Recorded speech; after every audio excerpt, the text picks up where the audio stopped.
தூய ஆவியே, ஆவியே, தூய ஆவியே,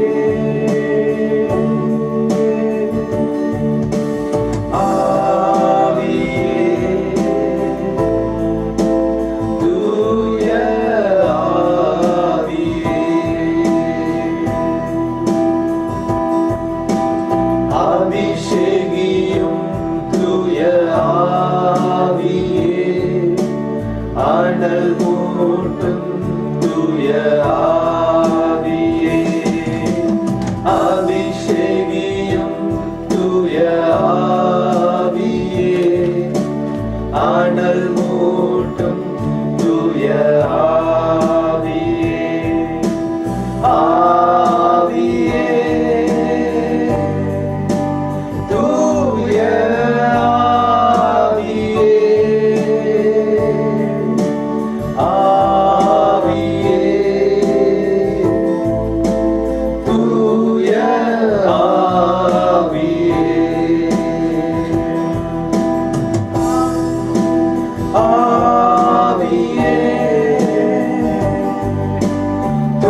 ஆவியே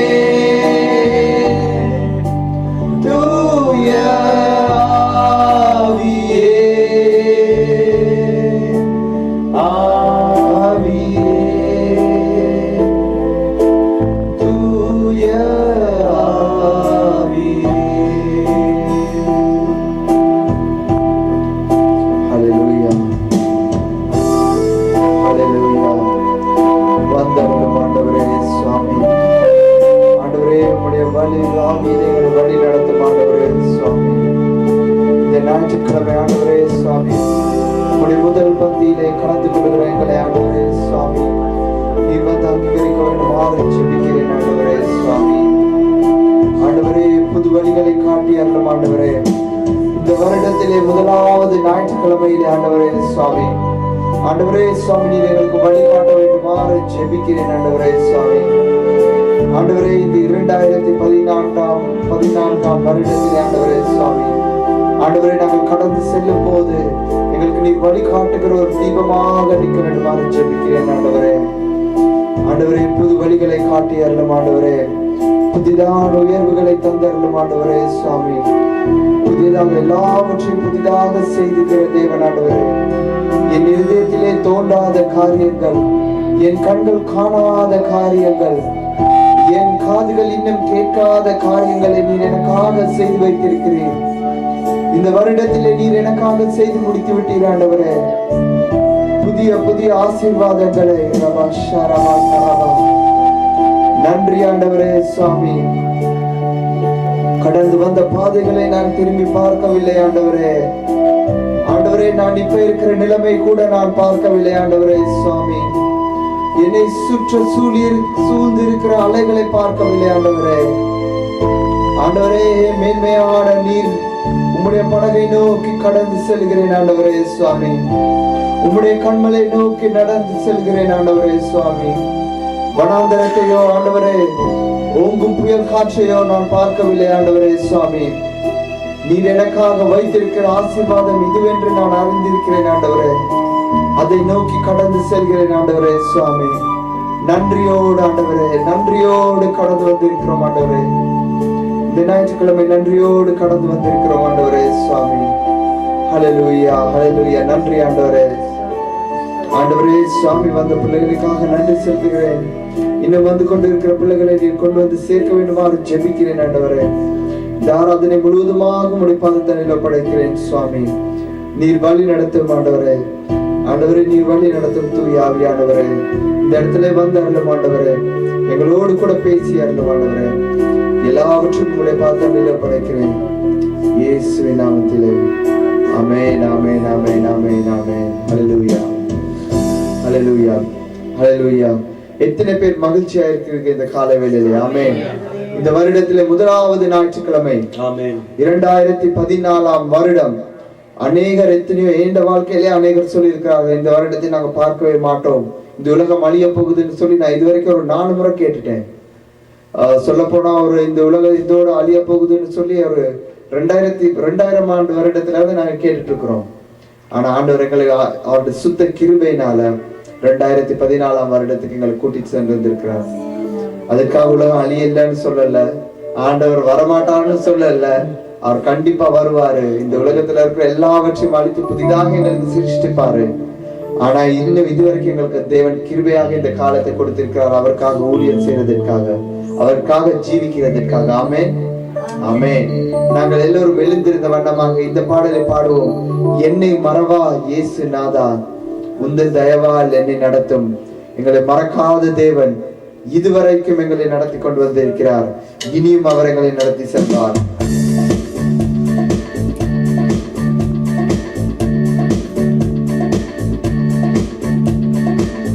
என்னை மறவா இயேசு நாதா, உந்தன் தயவால் என்னை நடத்தும்.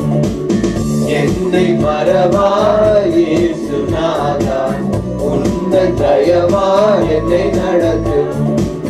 வல்ல தேவ வாக்குத்தத்தங்கள் வருதனக்காய் இதனாலே ஸ்தோத்திரம். வல்ல ஜீவ வாக்குத்தத்தங்கள்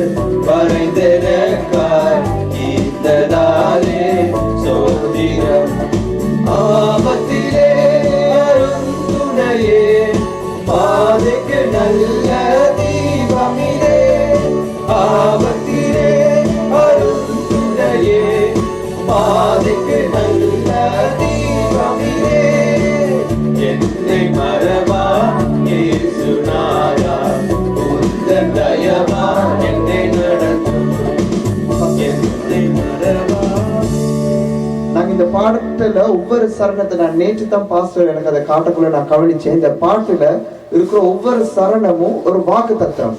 நாங்க முதலாவது சரணத்தை மலக்கத்தை போடுங்களேன் பாருங்க. இந்த வாக்கு தத்துவம், வல்ல ஜீவ வாக்கு தத்துவங்களை எனக்கு தந்திருக்கிறார். ஆமேன் ஆமேன் ஆமேன். அவர் ஈந்ததால நாங்க அவருக்கு ஸ்தோத்திரம் சொல்றோம். ஆபத்திலே அரும் துணையே, பாதைக்கு நல்ல தீபம் இடி. அடுத்த சரணத்தை போடுங்க. பயப்படாதே, வலக்கரத்தினாலே உன்னை பாதுகாப்பேன் என்று வார்த்தை சொல்லுது. இன்றைக்கு அப்பா கூட வலுகிற நேரம் தேவன் எங்களை பாதுகாத்தார். இந்த வருடம் முழுவதும் தேவன் எங்களை பாதுகாக்கிற தேவனாய் இருக்கிறார்.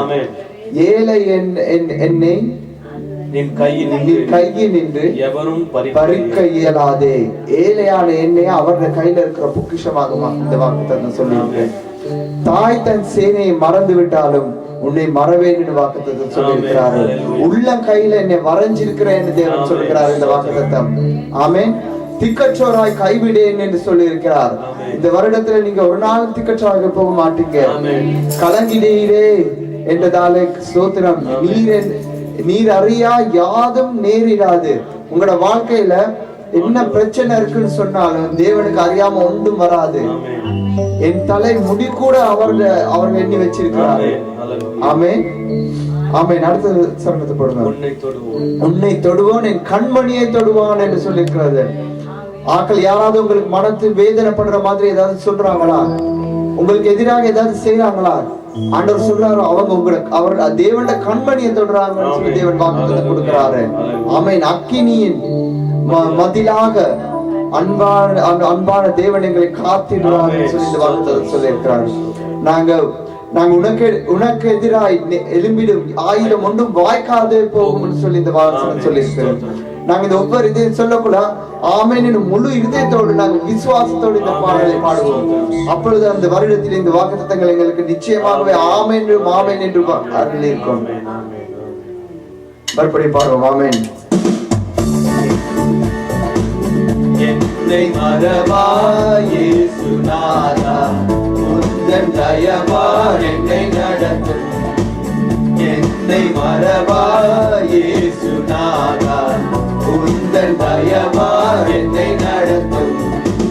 வல்ல ஜீவ வாக்குத்தத்தங்கள் மறைந்தெனக்காய் ஈந்ததாலே ஸ்தோத்திரம். வல்ல ஜீவ வாக்குத்தத்தங்கள் மறைந்தெனக்காய் ஈந்ததாலே ஸ்தோத்திரம். ஆபத்திலே அருந்துணையே, பாதைக்கு நல்ல தீபமிலே. ஆபத்திலே அருந்துணையே, பாதைக்கு நல்ல தீபமிலே. என்னை மறவா இயேசுநாதா, உந்தன் தயவா என்னை நடத்தும். என்னை மறவா இயேசுநாதா, உந்தன் தயவா என்னை நடத்தும். பயப்படாதே பயப்படாதே, வலக்கரத்தாலே பாதுகாப்பே என்றதாலே ஸ்தோத்திரம். பயப்படாதே வலக்கரத்தாலே பாதுகாப்பே என்றதாலே ஸ்தோத்திரம். ஏழை என்னை நீ கையிலிருந்து எவரும் பறிக்க இயலாதே. ஏழை என்னை நீ கையிலிருந்து எவரும் பறிக்க இயலாதே. என்னை மறவா இயேசுநாதா, உந்தன் தயவா என்னை நடத்தும். என்னை மறவா இயேசுநாதா, உந்தன் தயவா என்னை நடத்தும். தாய் தன் சேயை மறந்து விட்டாலும் மரணை மறவே என்றதாலே ஸ்தோத்திரம். தாய் தன் சேயை மறந்து விட்டாலும் உன்னை மறவே என்றதாலே கையில் என்னை வரைந்தேன் உன்னத எந்தன் புகழிடமே உள்ள கையில் என்னை வரைந்தேன் உன்னத எந்தன் புகழிடமே என்னை மறவா இயேசுநாதா உந்தன் தயவா என்னை நடத்தும் என்னை மறவா இயேசுநாதா உந்தன் தயவா என்னை நடத்தும் தீர்க்கத்தோனாய் கைவிடேனே கலங்கிடீரே என்றதாலே ஸ்தோத்திரம் தீர்க்கத்தோனாய் கைவிடேனே கலங்கிடீரே என்றதாலே ஸ்தோத்திரம் நீரறியா யாரும் தெரியா என் தலை முடியும்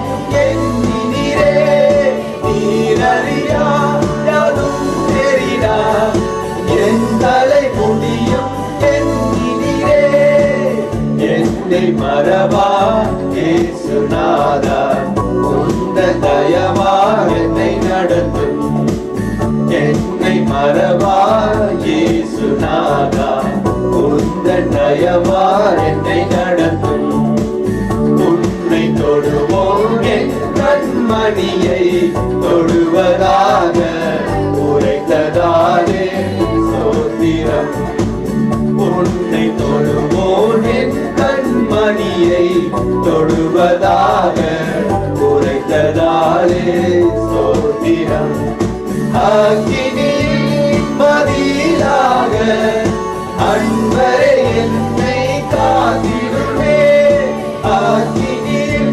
மதிலாக அன்பரே என்னை காத்திடுமே என்னை மறவா இயேசுநாதா உந்தன் தயவா என்னை நடத்தும் என்னை மறவா இயேசுநாதா உந்தன் தயவா என்னை நடத்தும் உனக்கு நீரா எழும்புவாதம் வாழ்த்திடாதே என்றதாலே ஸ்தோத்திரம் உனக்கு நீரா எழும்புவாயுதம் வாழ்த்திடாதே என்றதாலே ஸ்தோத்திரம்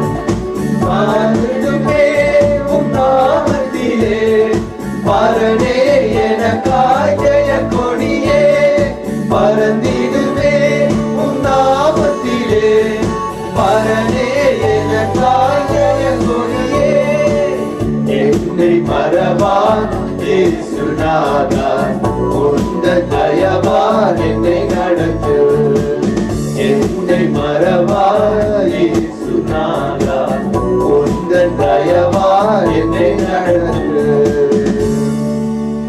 அல்லேலூயா ஆமென். எத்தனை பேர் விசுவாசிக்கிறீங்க தேவன் எனக்காக இந்த வாக்குத்தத்தம் இந்த வருஷம் கொடுத்திருக்கிறார் என்று சொல்லுங்க. ஆமென் என்று சொல்லுங்க. ஆமென் என்று சொல்லுங்க. எங்களோட வாழ்க்கையில நிச்சயமாகவே இது நடக்கட்டும். ஆமென். அல்லேலூயா அல்லேலூயா. நம் இயேசு நல்லவர். அவர் ஒருபோதும் எங்களை கைவிடாத தேவன். அல்லேலூயா. நம் இயேசு நல்லவர், ஒருபோதும் கைவிடார், ஒரு நாளும் விலகிடார். நம் இயேசு நல்லவர், ஒருபோதும் கைவிடார், ஒரு நாளும் விலகிறார். ஒன்று சேர்ந்து நாம் துதிப்போம், சாத்தானை மிதிப்போம், தேசத்தை சுதந்தரிப்போம். ஒன்று சேர்ந்து நாம் துதிப்போம், சாத்தானை மிதிப்போம், தேசத்தை சுதந்தரிப்போம். அதிசயமானவர் ஆறுதல் தருகிறார். அதிசயமானவர் ஆறுதல் தருகிறார். சர்வ வல்லவர், சர்வ வல்லவர், சமா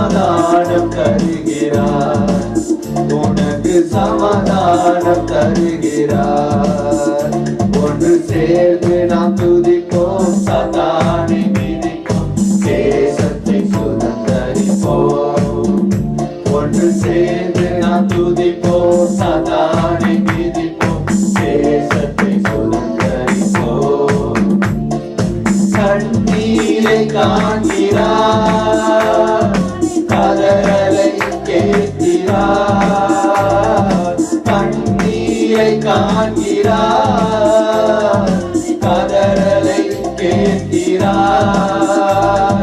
வேதனை அறிகிறார், வேதனை அறிகிறார். விடுதலை தருகிறார், இங்கு விடுதலை தருகிறார். ஒன்று சேர்ந்து நாம் துதிப்போம், சதானை மிதிப்போம், தேசத்தை சுதந்தரிப்போம். ஒன்று சேர்ந்து நாம் துதிப்போம், சதானை மிதிப்போம், தேசத்தை சுதந்தரிப்போம். எதிர்காலம் நமக்குண்டு, எதற்கும் பயமில்லை. எதிர்காலம் நமக்குண்டு, எனக்கும் பயமில்லை. அதிகாரம் கையிலே, அதிகாரம் கையிலே. ஆளுவோம் தேசத்தை, நாம் ஆளுவோம் தேசத்தை.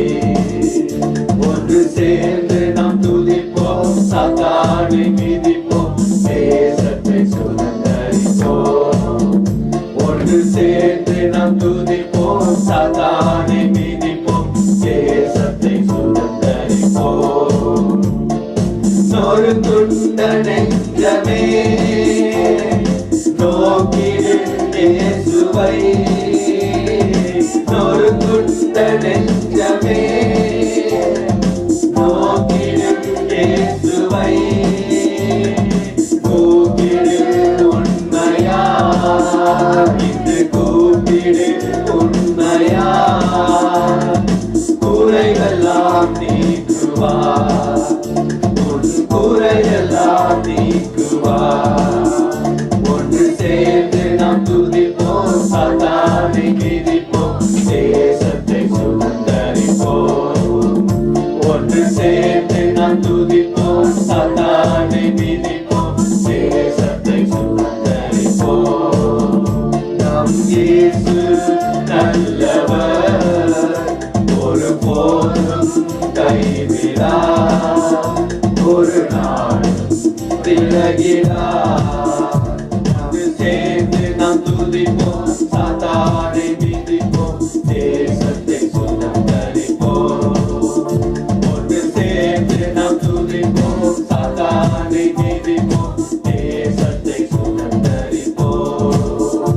ஒன்று சேர்ந்து நாம் துதிப்போம், சாத்தானை மிதிப்போம், தேசத்தை சுதந்தரிப்போம். ஒன்று சேர்ந்து நாம் துதிப்போம், சாத்தானை மிதிப்போம், தேசத்தை சுதந்தரிப்போம். ஆமென். ஹல்லேலூயா, ஹல்லேலூயா. நாங்கள் எல்லோரும் எழுந்திருந்த வண்ணமாக சங்கீதத்திலே ஒரு பகுதியை வாசித்து நாங்கள் தொடர்ந்து தேவனை துதிப்போம்.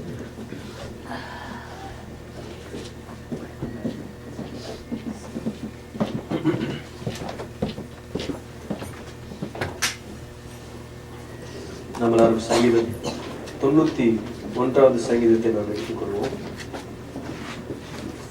Psalm 91, 728வது பக்கம். இந்த சங்கீதம் ஒரு வாக்கு தத்தத்தின் சங்கீதம். ஆகவே இந்த ஆண்டினுடைய துவக்கத்திலே முதல் ஞாயிற்றுக்கிழமையிலே நாம் கடந்து வந்திருக்கிறோம். ஆகவே இந்த சங்கீதத்தை நாம் வாசித்து இந்த வசனங்களை நம்முடைய வாழ்க்கையிலே நாம் அபியாசித்துக் கொள்வோம். உன்னதமானவரின் மறைவில் இருக்கிறவன் சர்வ வல்லவருடைய நிழலில் தங்குவான்.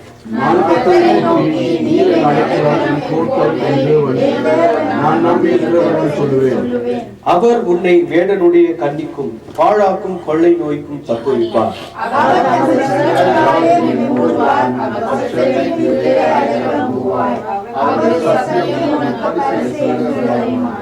இரவில் உண்டாகும் பயங்கரத்துக்கும் பகலில் பறக்கும் அம்புக்கும் இருளில் நடமாடும் கொள்ளைகளுக்கும் மத்தியானத்தில் பாழாக்கும் சங்காரத்துக்கும் பயப்படாதிருப்பாய். உன் பக்கத்தில் 1000 பேரும் உன் வலது புறத்தில் 10,000 பேரும் விழுந்தாலும் அது உன்னை அணுகாது. உன் கண்களால் மாத்திரத்தை பார்த்து துன்மார்க்கருக்கு வரும் பலனை காண்பாய். எனக்கு அடைக்கலமாய் இருக்கிற உன்னதமான கர்த்தரை உனக்கு தாபரமாக கொண்டாய்.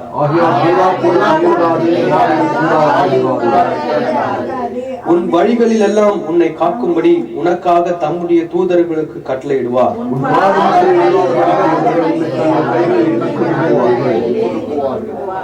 சிங்கத்தின் மேலும் விரியன் பாம்பின் மேலும் நீ நடந்து பால சிங்கத்தையும் வலு சர்ப்பத்தையும் மிதித்து போடுவாய்.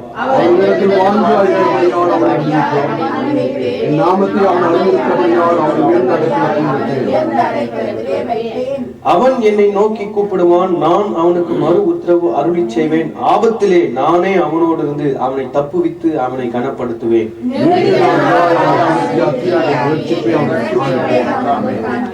ஆமென். ஹல்லேலூயா. அமர்ந்து கொள்ளலாம். இந்த சங்கீதம் முடியும் போது சொல்லுகிறது, நீடித்த நாட்களால் அவனை திருப்தியாக்கி என் ரட்சிப்பை அவனுக்கு என்ன பண்ணுவேன், காண்பிப்பேன். ஹல்லேலூயா. கர்த்தர் நம்ம எல்லாருக்கும் நீடித்த நாட்களை கட்டளையிடுவார். ஹல்லேலூயா. ஹல்லேலூயா. எத்தனை பேர் அதை விசுவாசிக்கிறீங்க? ஹல்லேலூயா. ஆண்டவருடைய வார்த்தை நமக்கு சொல்லுகிறது. ஹல்லேலூயா. நமக்கு கர்த்தர் நீடித்த நாட்களை நமக்கு என்ன பண்ணுவார், கொடுப்பார். ஹல்லேலூயா. நீ ஒருவேளை நீங்க பாத்தீங்கன்னா வழக்கமாக ஒவ்வொரு ஆண்டினுடைய துவக்கத்திலும் நிறைய பேர் தீர்க்க தரிசனங்கள் நிறைய சொல்லுவாங்க. என்ன மாதிரி தீர்க்க தரிசனம் சொல்லுவாங்கன்னா, அழிவு வர போகிறது, பூகம்பம் வர போகிறது, அது இதெல்லாம் சொல்லுவாங்க. ஆனால் இது இந்த சங்கீதத்துல ஆண்டவர் என்ன சொல்லியிருக்கிறாருன்னா, உன் பக்கத்துல 1000 பேர் விழுந்தாலும் உன் வலது புறத்தில் 10,000 பேர் விழுந்தாது அது உன்னை என்ன பண்ணாது, அணுகாது. இந்த உலகத்துல ஒருவேளை எத்தனையோ பிரச்சனைகள், எத்தனையோ துன்பங்கள், துயரங்கள், கஷ்டங்கள், வேதனைகள் எல்லாம் வரலாம். ஆனால் அது வேத வசனத்தை இந்த வசனத்தை நாம் விசுவாசிக்கும் போது அது நம்ம என்ன பண்ணாது, ஒன்றும் அணுகவே அணுகாது. ஹல்லேலூயா. ஒருவேளை ஒரு கொடுமையான ஃப்ளூ ஒருவேளை பரவலாம், ஒருவேளை ஒரு பெரிய எக்கானமி ஒரு டவுன்ஃபால் வரலாம், அல்லது ஒரு சில இடங்களிலே பெரிய விபத்துகள், நாசமோசங்கள் நேரிடலாம். ஆனால் வேத வசனம் நமக்கு சொல்லுகிறது, இவைகள் எது நடந்தாலும் அது உன்னை என்ன பண்ணாது, அணுகாது. ஹல்லேலூயா. இந்த ஆண்டு முழுவதிலும் கர்த்தர் நம்மை கண்மணி போல பாதுகாக்க போகிறார். ஹல்லேலூயா. வேறனுடைய கண்ணிக்கும் பாடாக்கும் கொள்ளை நோக்கும் கர்த்தர் நம்ம என்ன பண்ணுவார், தப்புவிப்பார். நம்ம பாடினோம், உனக்கு எதிராக எழும்பும் ஆயுதம் வாய்க்காதே போகும். ஹல்லேலூயா. உன்னை தொடுகிறவன் என் கண்மணியை தொடுகிறான். எத்தனையோ வாக்குத்தத்த வசனங்கள் ஆண்டவர் நமக்கு என்ன பண்ணியிருக்கிறார், கொடுத்திருக்கிறார். ஹல்லேலூயா. நீங்க ஒருவேளை சிலர் ஆண்டினுடைய துவக்கத்துல இந்த மாதிரி அழிவின் செய்திகளை என்ன பண்ணலாம், தீர்க்க தரிசனமா கேட்டிருக்கலாம். ஆனா ஆண்டவர் எப்பொழுதுமே நமக்கு என்ன சொல்ல சொல்லியிருக்கிறார், அந்த நல்ல செய்தி தான் என்ன சொல்லியிருக்கிறாரு, சொல்லியிருக்கிறார். அதாவது காஸ்பல் அப்படின்னு சொன்னா இட்ஸ் குட் நியூஸ். நம்ம எப்பவுமே என்ன செய்தி தான் சொல்லணும், we have to say the good news. என்னை பொறுத்த வரைக்கும் அதுதான் நான் விசுவாசிப்பது. நாம மக்களுக்கு எப்பவுமே என்ன செய்தி தான் சொல்லணும், நல்ல செய்திகளை நாம் சொல்லணும். கர்த்தர் நமக்கு இந்த வேதத்துல நல்ல செய்திகளை ஏராளமா என்ன பண்ணி இருக்கிறார், வைத்திருக்கிறார். அதுல ஒரு நல்ல செய்தி தான் என்னன்னா, உன்னதமானவரின் மறைவில் இருக்கிறவன் சர்வ வல்லவருடைய நிழலில் தங்குவான். கர்த்தர் என்னுடைய அடைக்கலம், கர்த்தர் என்னுடைய கோட்டை, நான் நம்பி இருக்கிற தேவன் யாரு, கர்த்தர். ஹல்லேலூயா. இங்க சொல்லப்பட்டிருக்கிறது, இரவில் உண்டாகும் பயங்கரத்திற்கும் பகலில் பறக்கும் அம்புக்கும் இருளில் நடமாடும் கொலை நோய்க்கும் மத்தியானத்தில் பாழாக்கும் சங்காரத்திற்கும் பயப்படாது இருப்பாய். ஹல்லேலூயா. இங்க 4 சூழ்நிலை, இரவு, பகல், இருள், மத்தியானம். இரவு, பகல், இருள், மத்தியானம். இந்த 4 சூழ்நிலைகளிலே எது நடந்தாலும் அதுக்கு நம்ம என்ன பண்ணக்கூடாது, பயப்படவே கூடாது. ஏன்னா கர்த்தர் நமக்கு என்னவா இருக்கிறார், பாதுகாப்பா இருக்கிறார். ஹல்லேலூயா. நேற்று தினத்துல கூட பாஸ்டர்மா ஒரு சாட்சி சொன்னார்கள். வழக்கமாக இந்த குளிர் சீசன் ஆரம்பித்தாலே என்ன வந்துருமா, உங்களுக்கு ஒரு வீசிங் வந்துடும். ஆனா இதுவரைக்கும் கர்த்தர் என்ன பண்ணல, அது இல்லாதபடிக்கு கர்த்தர் பாதுகாத்தார். ஹல்லேலூயா. அது போன ஆண்டு மட்டும் இல்ல, இந்த ஆண்டிலும் அது என்ன பண்ணும், தொடரும். ஹல்லேலூயா. நம்ம ஒருவருக்கும் கர்த்தர் எந்த வியாதியும் அணுகாதபடிக்கு நம்ம என்ன பண்ணுவார், பாதுகாப்பா இருப்பார். கர்த்தருடைய வார்த்தை சொல்லுகிறது, வாதை உன் கூடாரத்தை அணுகாது, பொல்லாப்பு உனக்கு நேரிடாது. ஹல்லேலூயா. எந்த வாதையும் நம்ம வீட்டுல என்ன பண்ண முடியாது, அணுக முடியாது. அதுதான் இங்க சொல்ல இருக்குது 10வது வசனம், ஆகையால் பொல்லாப்பு உனக்கு நேரிடாது, வாதை உன் கூடாரத்தை அணுகாது, உன் வழிகளில் எல்லாம் உன்னை காக்கும்படிக்கு உனக்காக தம்முடைய தூதர்களுக்கு கட்டளையிடுவார். உன் பாதம் கல்லில் இடராதபடிக்கு அவர்கள் உன்னை தங்கள் கைகளில் ஏந்தி கொண்டு போவார். ஹல்லேலூயா. சிங்கத்தின் மேலும் பாம்பின் மேலும் நீ நடந்து பால சிங்கத்தையும் வலு சர்ப்பத்தையும் என்ன பண்ணுவார்? மிதித்து போடுவார். ஹல்லேலூயா. சிங்கத்து மேல நம்ம நடக்க முடியுமா? பாம்பின் மேல நம்ம நடக்க முடியுமா? நீங்க சிங்கம் பாம்புன்னு சொல்லும் போது வேதத்துல ஆதியிலே ஏதேன் தோட்டத்திலே ஆதாமையும் ஏவாளையும் ஏமாற்றினது யாரு? அந்த சர்ப்பம். அதே போல புதிய ஏற்பாட்டுல சொல்லப்பட்டிருக்குது, சத்ருவானவன் கர்ச்சிக்கிற சிங்கத்தை போல யாரை விழுங்கலாம் என்று சொல்லி அவன் என்ன பண்ணுகிறான்? வகை தேடி சுற்றி திரிகிறான் என்று சொல்லப்பட்டிருக்கிறது. அப்போ இந்த சிங்கத்தின் மேலும் விரியன் பாம்பின் மேலும் நீ நடந்து பால சிங்கத்தையும் வலு சர்ப்பத்தையும் நீ என்ன பண்ணுவாய்? மிதித்து போடுவாய். இப்போ நம்ம பாடினோம், ஒன்று சேர்ந்து நாம் துதிப்போம், சாத்தானை மிதிப்போம். சிலர் சாத்தானை மிதிக்கிறதுல மீ மேல இருக்கிற சுழி என்ன பண்ணிடுறாங்க? எடுத்து போட்டுட்டு என்ன பண்றாங்க? ஐயோ சாத்தான் வந்து என்ன என்ன பண்ணிடுவான், ஏதோ பண்ணிடுவான், நான் இந்த மாதிரி பண்ணா சத்துருவை நான் என்ன பண்ணுவான், அடிச்சுவான், தாக்கிடுவான் அப்படின்னு சொல்லி அவன் மேல நிறைய மதிப்பு வச்சிருக்கிறான். ஆனா ஆண்டவர் நமக்கு சொல்றாரு, சாத்தானை நம்ம என்ன பண்ணுவோம்? மிதிப்போம். அவன் எப்போ நம்ம காலுக்கு கீழே தான் அவன் என்ன பண்ணணும்? இருக்கணும். அவன் நம்ம தலைக்கு நேராகவும் அவன் நமக்கு நேருக்கு நேராக நின்று அவன் என்ன பண்ண முடியாது? பேச முடியாது. ஆண்டவர் நமக்கு அந்த அதிகாரத்தை இயேசு கிறிஸ்து தன்னுடைய உயிர்த்தெழுதலின் மூலமாய் நமக்கு என்ன பண்ணியிருக்கிறார்? கொடுத்திருக்கிறார். சாத்தான் கிட்ட இருந்த ஒரே ஒரு அதிகாரம் என்னன்னா மரணம். மரணம் என்பதை வைத்துதான் அவன் எல்லாரும் என்ன பண்ணி கொண்டிருந்தான்? பயமுறுத்தி கொண்டிருந்தான். ஆனால் இயேசு அந்த மரணத்தை ஜெயித்தபடினாலே அவனுக்கு இனிமேல் அவனுக்கு என்ன இல்லை? எந்த அதிகாரமும் இல்லை. ஹல்லேலூயா. அந்த அதே நேரத்துல இயேசு என்ன சொல்றாரு? வானத்தில் பூமியிலும் சகல அதிகாரம் எனக்கு என்ன பண்ணப்பட்டிருக்கு? கொடுக்கப்பட்டிருக்கு. அதனால நீங்கள் என்ன பண்ணுங்க? கடந்து போங்கள் என்று சொல்லி அந்த அதிகாரத்தை ஆண்டவர் நமக்கு கொடுத்திருக்கிறார். எனக்குள்ளே வேதத்துல சொல்லியிருக்கு, இந்த உலகத்தில் இருப்பவரை காட்டிலும் எனக்குள்ளாய் இருக்கிறவர் பெரியவர். நானும் வலு சர்ப்பத்தையும் பாம்பையும் நான் என்ன பண்ணுவேன்? மிதித்து போடுவேன். ஹல்லேலூயா. அதான் நம்ம பாடினோம், ஒன்று சேர்ந்து நாம் துதிப்போம், சாத்தானை மிதிப்போம். ஹல்லேலூயா. எத்தனை பேர் விசுவாசிக்கிறீங்க சாத்தானை மிதிக்க முடியும்னு சொல்லி? ஹல்லேலூயா. சாத்தான் நம்ம காலுக்கிலே எப்பவுமே இருக்கிறான். ஹல்லேலூயா. ஆண்டவர் அந்த அதிகாரத்தை நமக்கு கொடுத்திருக்கிறார். ஆகவே நமக்கு எந்த தீங்கும் நம்ம என்ன பண்ணாது? நேரிடாது. எந்த கொள்ளை நோய் நம்ம என்ன பண்ண முடியாது? தாக்க முடியாது. ஹல்லேலூயா. இங்க சொல்லப்பட்டிருந்த என் நாமத்தை அவன் அறிந்திருக்கிறபடினால் அவனை உயர்ந்த அடைக்கலத்திலே வைப்பேன். ஆண்டவருடைய நாமத்தை அறிந்திருக்கிறவர்கள் ஆண்டவர் என்ன பண்ணுவாராம்? உயர்ந்த அடைக்கலத்திலே என்ன பண்ணுவார்?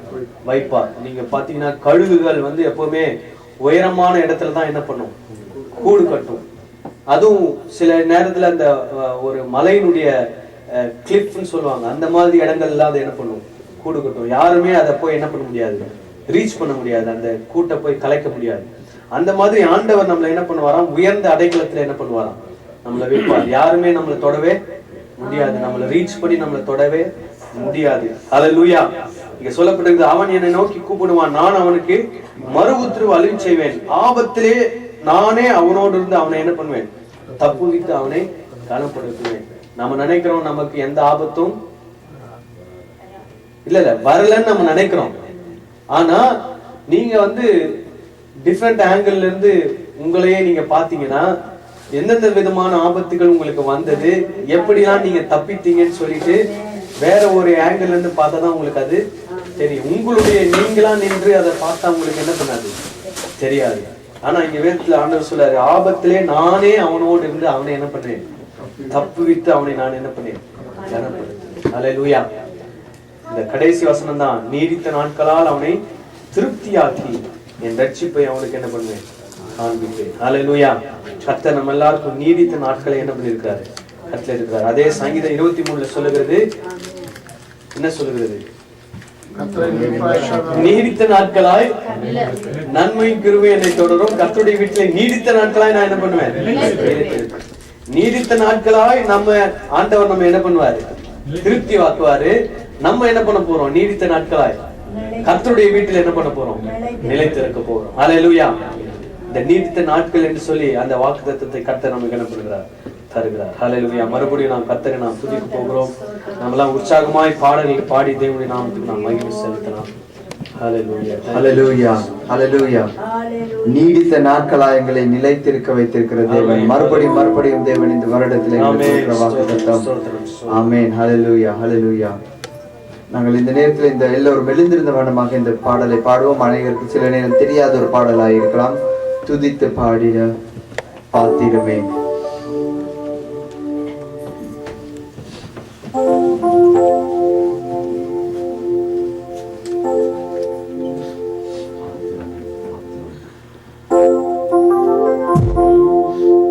துதித்து பாடிட பாத்திரமே, துங்கவனே சுவின் நாமமதே.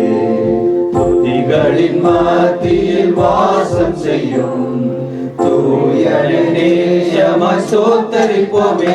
அற்புதமே அவர் நடத்துதலே, ஆனந்தமே பரமானந்தமே, நன்றியாலுள்ளமே மிக பொங்கிடுமே.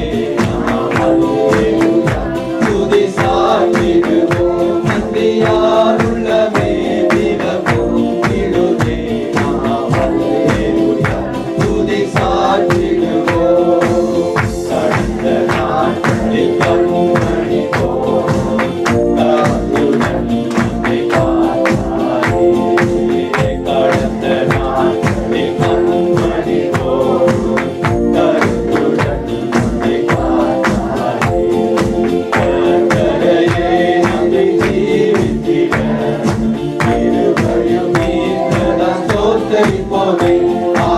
அற்புதமே அவர் நடத்துதலே, ஆனந்தமே பரமானந்தமே, நன்றியாலுள்ளமே மிக பொங்கிடுமே.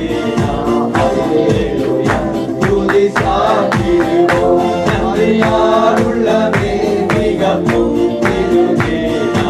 அல்லேலூயா துதி சாற்றிடுவோம்.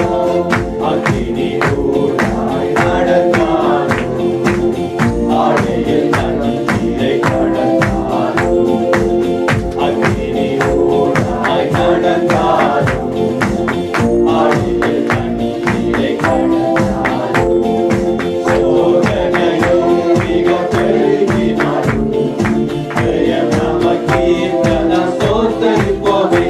அற்புதமே அவர் நடத்துதலே, ஆனந்தமே பரமானந்தமே, நன்றியாலுள்ளமே மிக பொங்கிடுமே. அல்லேலூயா துதி சாற்றிடுவோம், நன்றியாலுள்ளமே மிக பொங்கிடுமே. அல்லேலூயா துதி சாற்றிடுவோம். இன்னவனான யாத்திரையில் இக்கரம் இயேசு நம்மோடு இருப்பார். இன்னவனான யாத்திரையில் இக்கரம் இயேசு நம்மோடு இருப்பார். போகையிலும் நாம் வருகையிலும்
ஹல்லேலூயா ஹல்லேலூயா.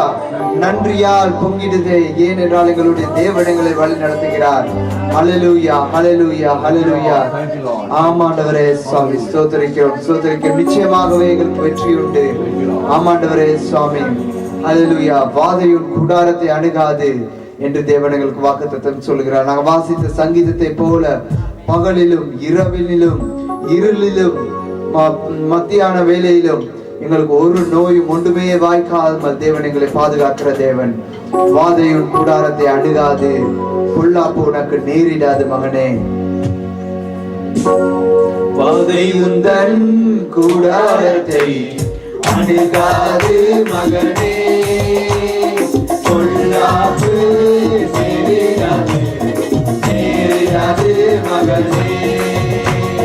வாதை உந்தன் கூடாரத்தை அணுகாது மகனே, பொல்லாப்பு நேரிடாது நேரிடாது மகனே. கர்த்தரையே உறைவிட மாற்றிக் கொண்டார். உன்னதமான கர்த்தரையே உறைவிட மாற்றிக் கொண்டார். அடைக்கலமான ஆண்டவரை ஆதாயமாக்கிக் கொண்டார். அடைக்கலமான ஆண்டவரை ஆதாயமாக்கிக் கொண்டார். வாதையுங்கள் கூடாரத்தை அணுகாது மகளே, பொல்லாப்பு நேரிடாது நேரிடாது மகளே. ஆட்டுக்குட்டி ரத்தத்தினால் சாத்தானை ஜெயித்து விட்டோம். ஆட்டுக்குட்டி ரத்தத்தினால் சாத்தானை ஜெயித்து விட்டோம். ஆவியுண்டு வசனமுண்டு அன்றாட வெற்றியுண்டு. நமக்கு ஆவியுண்டு வசனமுண்டு அன்றாட வெற்றியுண்டு. வாதையுண்ட கூடாரத்தை அணுகாது மகனே, பொல்லாப்பு நேரிடாது நேரிடாது மகனே. கர்த்தருக்குள் நம் பாடுகள் ஒரு நாள் வீணாகாது. கர்த்தருக்குள் நம் பாடுகள் ஒரு நாள் வீணாகாது. அசையாமல் உறுதியுடன் அதிகமாய் செயல்படுவோம். நாங்கள் அசையாமல் உறுதியுடன் அதிகமாய் செயல்படுவோம். வாதையுடன் கூடாரத்தை அணுகாது மகனே, பொல்லாப்பு நேரிடாது நேரிடாது மகனே. வாதையுடன் கூடாரத்தை அணுகாது மகனே, பொல்லாப்பு நேரிடாது நேரிடாது மகனே. ஆமென். ஹல்லேலூயா ஹல்லேலூயா. கர்த்தருக்காக அதிகமாக செயல்படுகிற நேரம் இது. ஆமென் ஆமென். கர்த்தருக்காக நாங்கள் செய்த ஒரு காரியமும் வீணாக போகாது என்று சொல்லி இருக்கிறது. இந்த சபையிலே நீங்கள் கர்த்தருக்காக செய்த ஒரு காரியமும் கண்டிப்பாகவே நிச்சயமாகவே வீணாக போகாது. அதிகமாய் செயல்படுகிற காலம் வந்துவிட்டது. நாங்கள் ஒன்றையும் பார்த்து தளர்ந்து போகவோ சோர்ந்து போகவோ கூடாது. நாங்கள் இன்னும் அதிகமாக தேவனுக்காக செயல்படுவோம். தேவன் நிச்சயமாகவே எங்களை ஆசீர்வதிப்பார். ஏனென்றால் அவர் சர்வ சக்தன் வல்லமையான தெய்வம். தெய்வம் என்ற தெய்வமாய் இருக்கிறபடினால, என் தெய்வம் என்னுடைய பிதாவானபடினால நாங்கள் பயப்படவே தேவையில்லை. தெய்வம் என்றே தெய்வம் என் பிதாவல்லோ என் ஆனந்தம். தெய்வம் என்றே தெய்வம் என் பிதாவல்லோ என் ஆனந்தம். സർവശക്തനാണല്ലോ എന്റെ ദൈവം, ഇല്ലല്ല സാധ്യമായിട്ടൊന്നുമില്ല. സർവശക്തനാണല്ലോ എന്റെ ദൈവം, ഇല്ലല്ല സാധ്യനായൊന്നുമില്ല. അഖിലാണ്ടത്തെ നിർദ്ദേശിച്ചവൻ പിതാവല്ലോ എന്നാനന്ദം. അഖിലാണ്ടത്തെ നിർദ്ദേശിച്ചവൻ പിതാവല്ലോ എന്നാനന്ദം.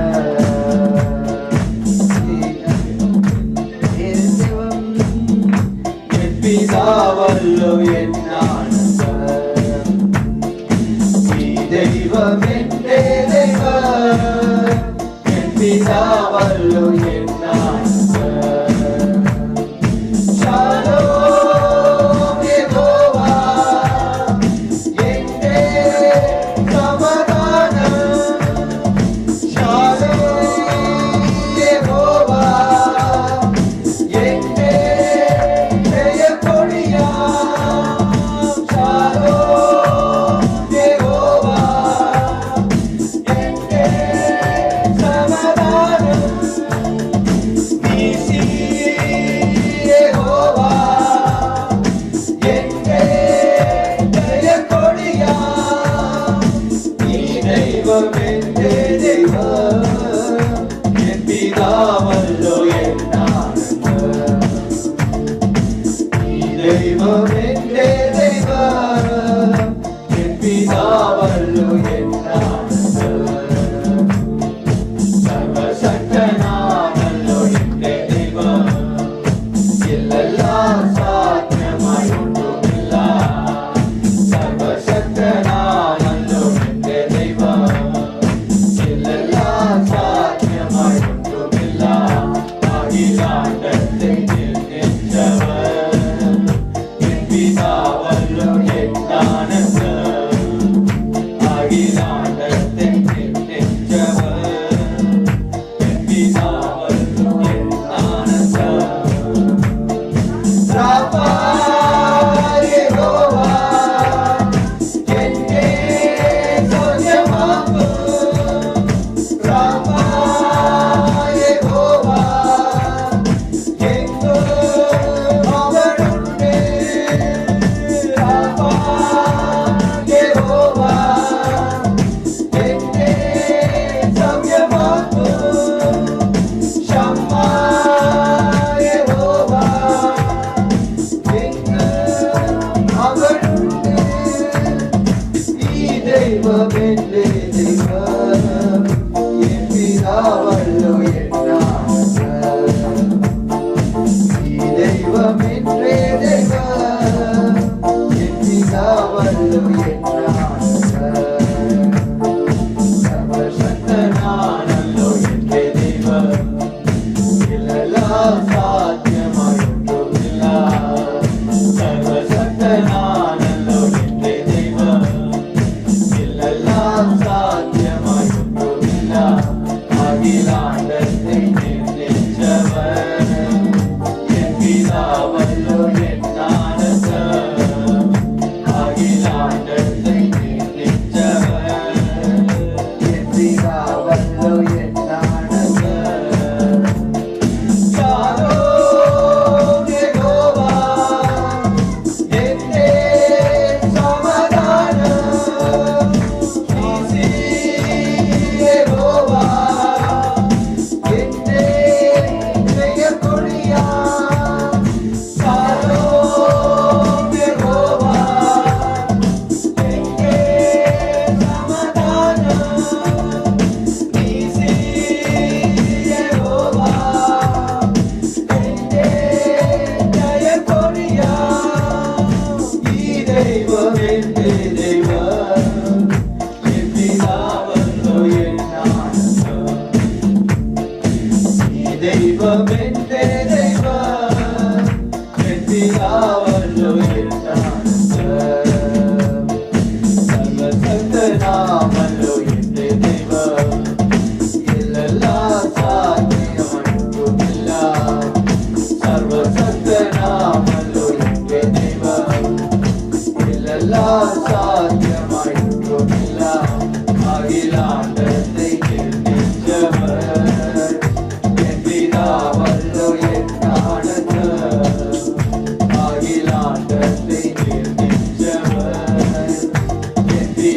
ಬಂದು ಎನ್ನಾನಂದ. ஹல்லேலூயா ஹல்லேலூயா. சர்வ சக்தனாமல்லோ என்னுடைய தேவன், அவர் சர்வ வல்லமையுள்ள தேவனாய் இருக்கிறார். ஆமென் ஆமென். அவர் எவ்வளவு சர்வ வல்ல தேவனாய் இருந்தாலும் மனதிருக்கிற தெய்வம் அவர். எங்களுக்காக மனதிருக்கும் தெய்வன் அவர்.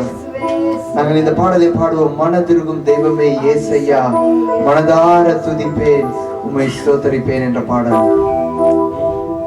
மனதுருகும் தெய்வமே இயேசையா, உம்மை மனதார துதிப்பேன் ஸ்தோத்தரிப்பேன். மனதுருகும் தெய்வமே இயேசையா, உம்மை மனதார துதிப்பேன் ஸ்தோத்தரிப்பேன்.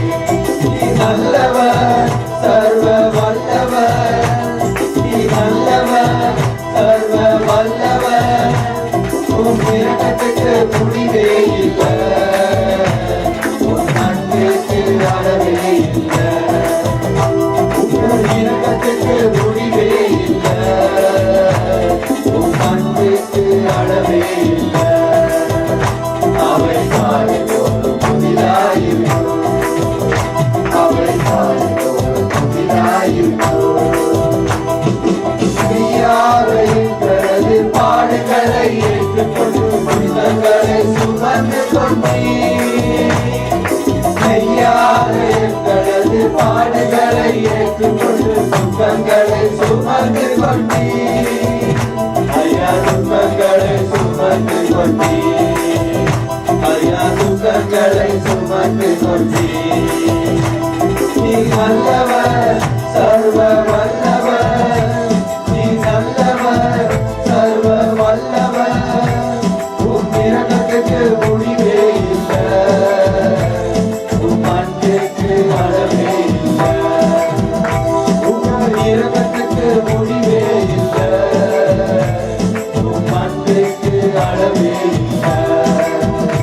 அவை காலையோடு புதிதாயிருக்கும், அவை காலையோடு புதிதாயிருக்கும். எங்களுக்கு சமாதானம் உண்டு பண்ணும் சட்டத்தையும் மேலே விழுந்ததையா, சமாதானம் உண்டு பண்ணும் சட்டடையும் மேலே விழுந்ததையா, ஐயா மேலே விழுந்ததையா, ஐயா மேலே விழுந்ததையா. நீ நல்லவர், சர்வ வல்லவர், நீ நல்லவர், சர்வ வல்லவர், உன் இரக்கத்துக்கு முடிவே இல்லை, அளவே இல்லை, உன் இரக்கத்துக்கு முடிவே இல்லை, உன் அன்புக்கு அளவே இல்லை. அவை காலையோடு புதிதாயிருக்கும், அவை காலையோடு புதிதாயிருக்கும். சாபமான முள்முடியை தலைமையே சுமந்து கொண்டு சிலுவையில் வெற்றி சிறந்தீர். சாபமான முள்முடியை தலைமையே சுமந்து கொண்டு சிலுவையிலே வெற்றி சிறந்தீர். ஐயா சிலுவையிலே வெற்றி சிறந்தீர், ஐயா சிலுவையிலே வெற்றி சிறந்தீர். நீ நல்லவர், சர்வ வல்லவர், நீ நல்லவர், சர்வ வல்லவர், உன் இரக்கத்துக்கு முடிவே இல்லை, உன் அன்புக்கு அளவே இல்லை, உங்கள் இரக்கத்துக்கு முடிவே இல்லை, உன் அன்புக்கு அளவே இல்லை. அவை காலையோடு புதிதாயிருக்கும், அவை காலையோடு புதிதாயிருக்கும். எங்களது சீர்தலன் காயப்பட்டு கொடுக்கப்பட்டு கழுவுகள சுகமானோ, எங்களது சீர்தலன் காயப்பட்டு கொடுக்கப்பட்டு கழுவுகள சுகமானோ, கழுவுகள சுகமானோ, கழுவுகள சுகமானோ. நீ நல்லவர், சர்வ வல்லவர், நீ நல்லவர், சர்வ வல்லவர், உன் இரக்கத்துக்கு முடிவே இல்லை, உம் அன்புக்கு அளவே இல்லை, உம் இரக்கத்துக்கு முடிவே இல்லை, உம் அன்புக்கு அளவே இல்லை. அவை காண்போர் புதிதாயிருக்கு, அவை காண்போர் புதிதாயிருக்கு. அழகுருவும் தெய்வமே இயேசையா, உம்மை மனதார துதிப்பேன் ஸ்தோத்தரிப்பேன். அழகுருவும் தெய்வமே இயேசையா, உம்மை மனதார துதிப்பேன் ஸ்தோத்தரிப்பேன். இயேசையா, உம்மை மனதார துதிப்பேன் ஸ்தோத்தரிப்பேன். ஆம் ஆண்டவரே, சாமி ஸ்துதிக்கிறோம் ஆண்டவரே. ஆண்டவரே, முள்மடி எனக்காக, கசையடிகள் எனக்காக ஆண்டவரே, சாமி எனக்காக காயப்பட்டீர் ஆண்டவரே. ஆண்டவரே, நான் வருத்தப்படக்கூடாது என்ற காரணத்துக்காக நீர் காயங்களை ஏற்றுக்கொண்டீர் ஆண்டவரே. ஆண்டவரே சுவாமி, நான் சிந்தனையிலே செய்த பாவங்களுக்காக எனக்காக முள்முடியை நீர் ஏற்றுக்கொண்டீர் ஆண்டவரே. நன்றி ஆண்டவரே, நீர் நல்லவர் ஆண்டவரே, நீர் சர்வ வல்லவர் ஆண்டவரே. சுவாமி ஆண்டவரே, சுவாமி இன்றைக்கு இந்த முதல் பந்தியை எடுக்கும் போது ஆண்டவரே சுவாமி, அதை நான் நினைவு கூறுகிறேன் ஆண்டவரே. எனக்காக நீர் பட்ட பாடுகளை நினைவு கூறுகிறேன் ஆண்டவரே. ஆண்டவரே இயேசப்பா, உம்மை நினைவு கூறுகிறோம் ஆண்டவரே. நன்றி ஆண்டவரே, நன்றி சுவாமி, நன்றி ஆண்டவரே.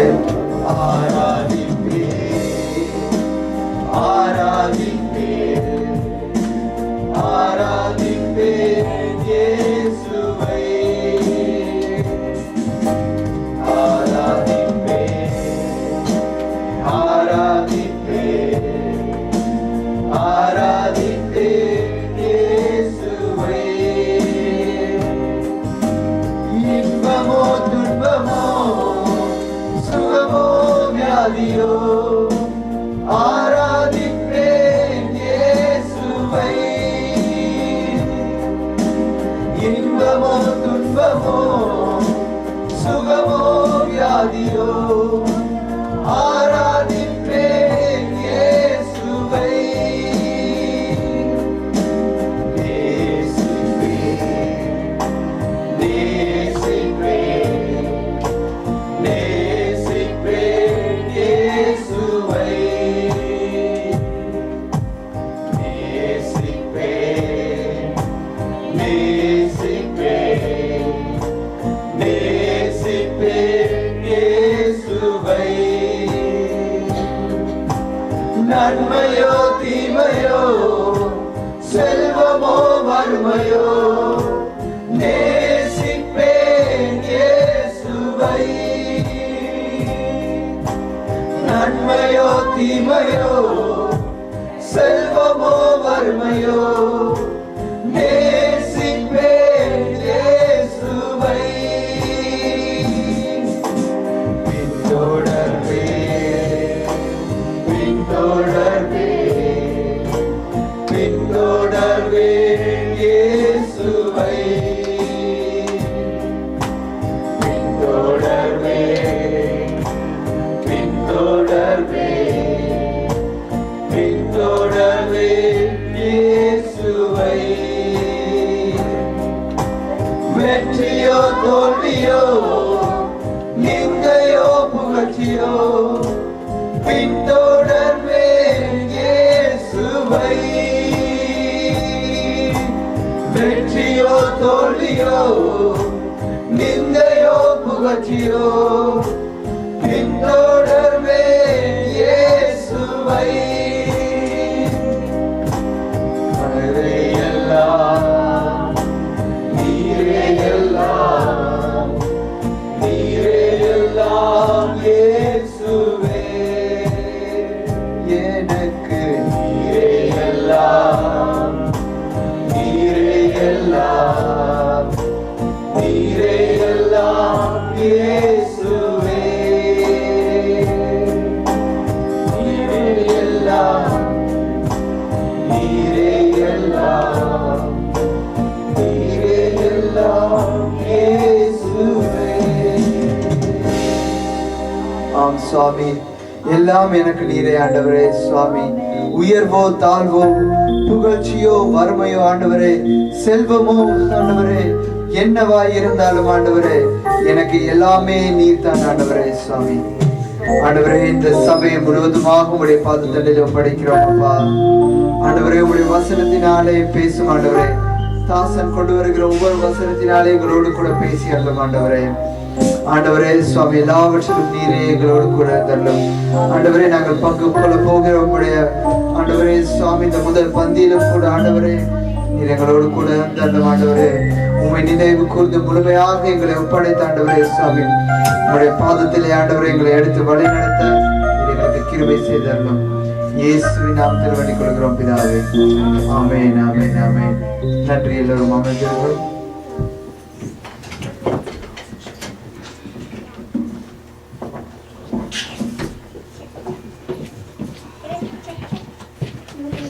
முதல் வருடத்திலே முதல் மாதம் முதல் ஞாயிற்றுக்கிழமை அங்கே தேவனை நமஸ்கரிக்க வந்திருக்கிற உங்கள் ஒவ்வொருவரையும் இயேசுவின் இணையற்ற நாமத்திலே அன்போடு கூட வாழ்த்தி வரவேற்கின்றோம். I welcome and greet you and welcome you in the name of our Lord and Savior Jesus Christ, those who have come for the first Sunday of this new year. நீங்கள் நல்ல ஒரு தெரிவு செய்திருக்கிறீர்கள். You have selected a good choice. தேவனுடைய ஆலயத்தில் முதல் ஞாயிற்றுக்கிழமை காலையில் நான் அமர்ந்திருப்பேன் என்று. You have made a wonderful choice that you will be present in the house of the Lord for the first Sunday of this year. சும்மா அமர்ந்திருப்பதுமல்ல, தேவனை நான் நமஸ்கரிப்பதையே முதலாவது தெரிந்து கொள்வேன் என்று நீங்க நல்லதை தெரிந்து கொண்டிருக்கிறீர்கள். And you have chosen that I will come to the house of the Lord and worship the Lord. That's the good choice that you have made this morning. தேவன் உங்களை ஆசீர்வதிக்கிறார், நானும் உங்களை ஆசீர்வதித்து பாராட்டுகிறேன். And God blesses you and I also bless you and I also appreciate you in the name of our Lord. இந்த வருடம் உங்கள் ஜெபங்கள் எதுவாயிருந்தாலும், வேண்டுதல் எதுவாயிருந்தாலும், கர்த்தர் தம்முடைய மகிமையின் படி உங்களை எல்லாவற்றையும் நிறைவேற்றுவார். Whatever your petitions, whatever your prayers, definitely this year God is going to hear and answer and do everything unto you according to His will. உங்களுடைய இருதயத்திலே அங்கலாய்ப்பு எதுவாய் இருந்தாலும் கர்த்தர் அன்றைக்கு அங்கே ஆகாருக்கு சொன்னது போல் உன் அங்கலாய்ப்பை கர்த்தர் கேட்டார் என்று உங்களை வாழ்த்துகிறேன். Whatever the cry of your heart, and on those days, as God told to Hagar, in the same way God is going to answer all your heart's cry. இந்த புது வருடத்தை பிறக்கும் போது நீங்க தீர்மானங்கள் எல்லாரும் எடுத்திருப்பீர்கள். And everyone, I think everyone would have made some kind of decisions as you entered into the new year. அதே போல உங்களுடைய உள்ளத்தை எந்த நேரம் குழப்பிக் கொண்டிருக்கிற பாரத்தை கொடுக்கிற அந்த ஜெப விண்ணப்பத்தையும் எழுதியிருப்பீர்கள். And you might also have wrote about the prayer request that has been bothering your hearts for many days.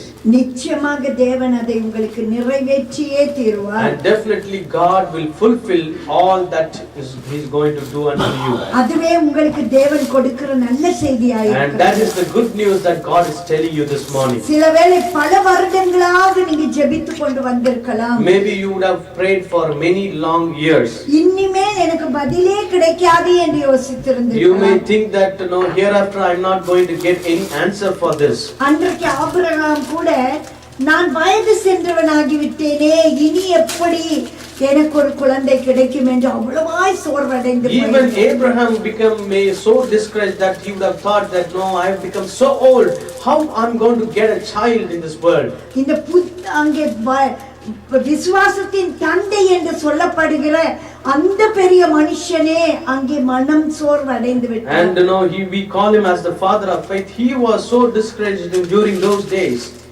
அங்கே சாராளை குறிப்பிடுகிறார், என் மனைவி அங்கே வயது சென்றவளாகி விட்டாள், எங்கே ஒரு குமாரனை பெற போகிறாள். And he also mentions about his wife that my wife has become very old, how is she is going to bear a child.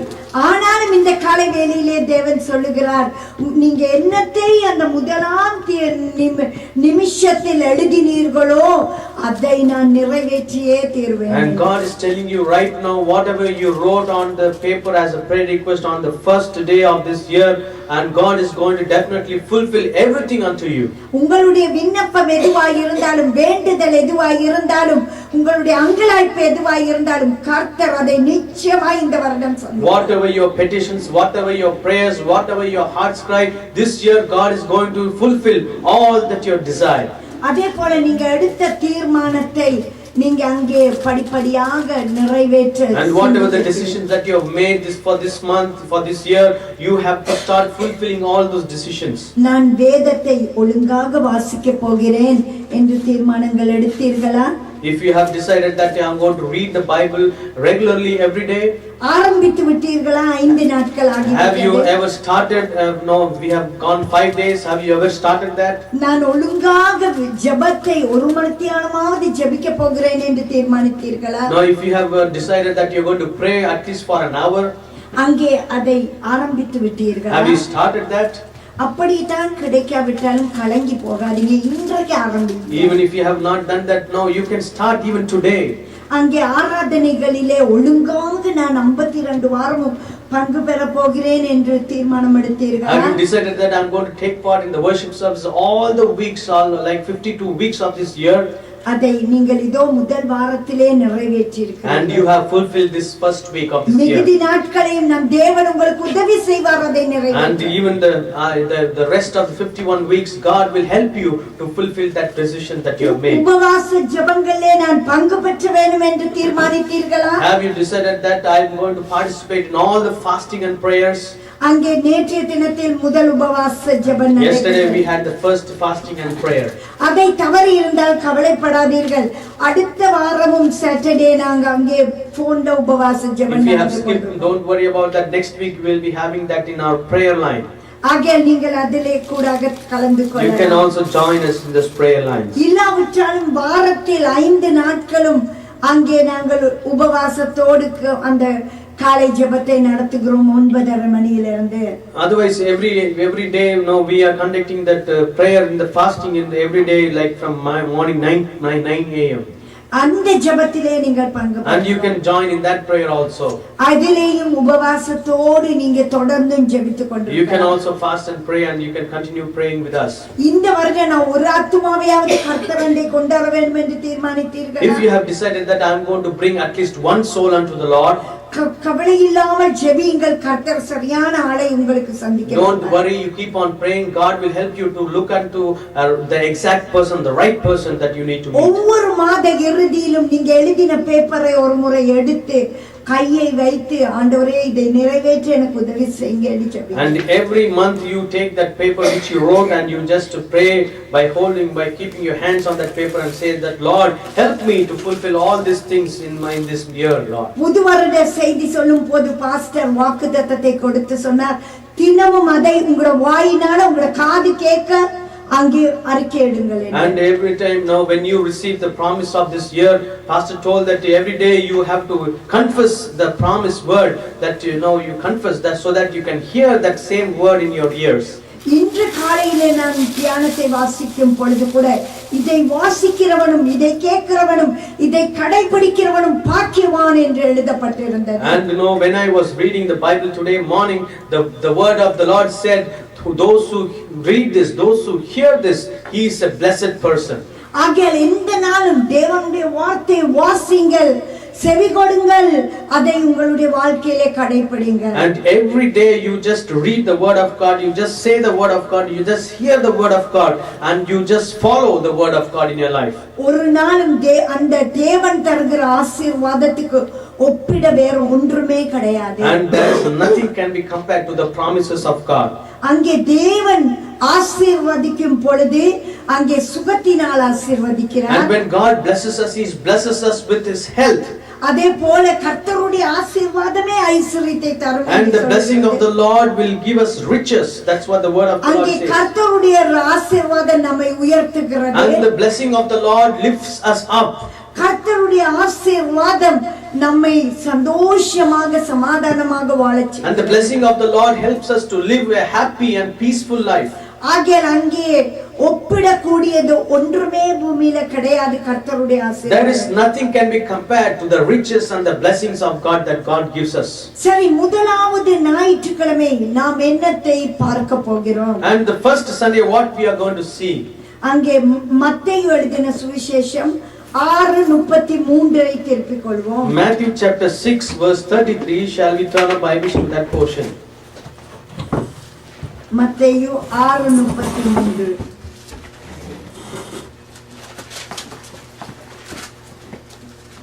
முதலாவது தேவனுடைய ராஜ்யத்தையும் அவருடைய நீதியையும் தேடுங்கள், அப்பொழுது இவைகள் எல்லாம் உங்களுக்கு கூட கொடுக்கப்படும். முதலாவது தேவனுடைய ராஜ்யத்தை தேடுங்கள். Seek ye first the kingdom of God. அதுதான் மிகவும் முக்கியமானது. And that is the very important thing in our life. முதலாவது தேவனுடைய ராஜ்யம். First is the kingdom of God. காலையில் எழும்பின உடனே படுக்கையில இருந்து கொண்டு காலை சாப்பாட்டுக்கு நான் என்ன சாப்பிடுவேன், மத்தியான சாப்பாட்டுக்கு என்ன சாப்பிடுவேன், ராத்திரி சாப்பாட்டுக்கு என்ன சாப்பிடுவேன் என்பதல்ல. No, it is not that when you wake up in the morning you're sitting on your bed and thinking about what is the breakfast that I'm going to eat, what is the lunch that I'm going to eat, what is the dinner that I'm going to eat. That is not the point. அங்கே கண்ணை இப்படி திறந்த உடனே முதலாவது என்னுடைய தேவனுடைய ராஜ்யத்தை, அங்கே பரலோகத்தின் தேவனை நோக்கி நாங்கள் கூப்பிடுகிறோம். And as soon as we open our eyes, we need to call unto the Lord. We need to look unto the kingdom of God. லூக்கா 12:31 பாருங்கள். Luke chapter 12 verse 31.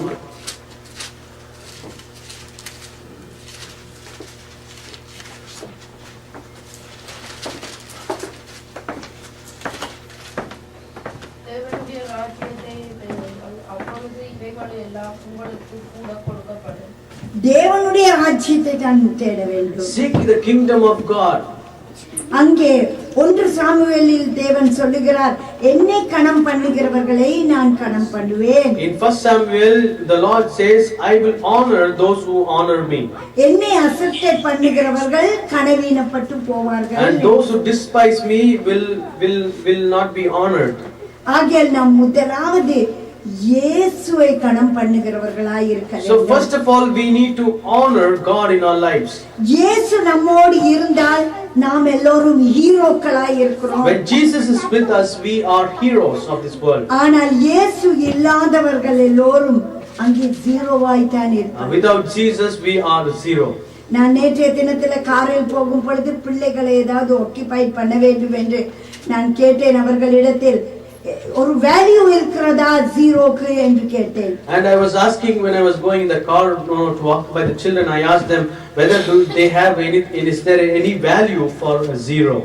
ஒரு ஜீரோக்கு வேல்யூ இருக்கா என்று கேட்டேன். Is there any value for a zero? உடனே அவர்கள் கேட்டார், what is the meaning of value?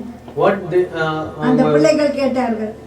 மதிப்பு என்றால் அர்த்தம் என்ன என்று சொல்லி கேட்டார்கள். நான் அப்ப சொன்னேன், நீங்க எல்லாம் பாருங்க 10க்கு 10 என்று 10 பொருள் என்று எல்லாம் பார்க்கிறீர்களே, எல்லாத்துக்கும் ஒரு வேல்யூ இருக்கிறதே, அத போலதான் அந்த ஜீரோ என்ற சைவருக்கு ஏதாவது மதிப்புண்டா என்று கேட்டேன். And I told, no, when you talk about tens, there is some kind of value for the 10.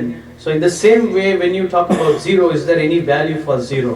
அப்போ அவர்கள் இல்லை என்று சொன்னார்கள். And they said no.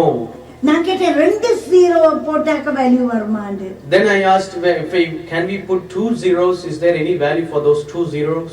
அப்பவும் சொன்னார்கள், இல்லை, அது இன்னுமே வெறும் பூஜ்யங்கள். Even then they said no, even then it does not have any value for that.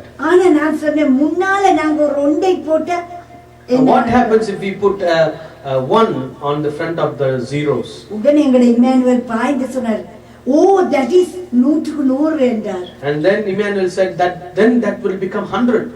நாங்க பாடத்துல 100க்கு 100 எடுத்தா எவ்வளவு வேல்யூ என்றார். And he said that if I take 100 out of 100 in my class, that is very valuable. அதே போல நான் உடனே சொல்லக்கூடியதா அந்த இயேசு நமக்குள்ள இல்லன்னா நாங்களும் இந்த வெறும் வட்டங்கள் தான். And even though I said that if Jesus is not in our hearts, then we are also like that same circle, like zeros. ஆனால் இயேசு நம்மோடு கூட இருக்கும் போது, இயேசுவோடு நாம் வாழும் போது நாங்கள் 100 மாதிரி மிகவும் மதிப்புள்ளவர்களாய் And if இருக்கிறோம். Jesus lives in us and if we are living with Jesus, then we become so valuable like that 100 digit. சிலவேளை சின்ன பிள்ளைகளை போல நாங்களும் பெரியாக்கள் கற்றுக்கொள்ள வேண்டும். Sometimes we need to learn as the children learns. எந்த வேலை செய்தாலும் இயேசுவோடு செய்யும் பொழுது அதிலே 100க்கு 100 அங்கே மதிப்பு இருக்கிறது. Whatever work we do, if we do with Jesus, that means we will have 100% fulfillment and 100% profit from that. அங்கே நாங்கள் இயேசு ஒரு நல்ல ஒரு சம்பவத்தை தான் பூமியிலே வாழ்ற காலத்தில் நடந்ததே எங்களுக்கு ஞாபகப்படுத்தும். And Jesus, he reminds us of a wonderful incident which happened in this world. ஒரே அக்கா தங்கையான ரெண்டு சகோதரிகள் மார்த்தாளும் மரியாளும். There were two sisters, Martha and Mary. அவர்கள் என்ன செய்கிறார்கள்? அதிலே மார்த்தாள் இயேசுவை கண்ட உடனே எந்த வீட்டுக்கு விருந்தாளி வந்து விட்டார், நல்ல ஒரு சமையல், உள்ள முழு பெலனை போட்டு நல்ல ஒரு சமையல் சமைத்தார். And Martha, when she saw that Jesus coming to their house, she wanted to cook a wonderful, delicious meal for him.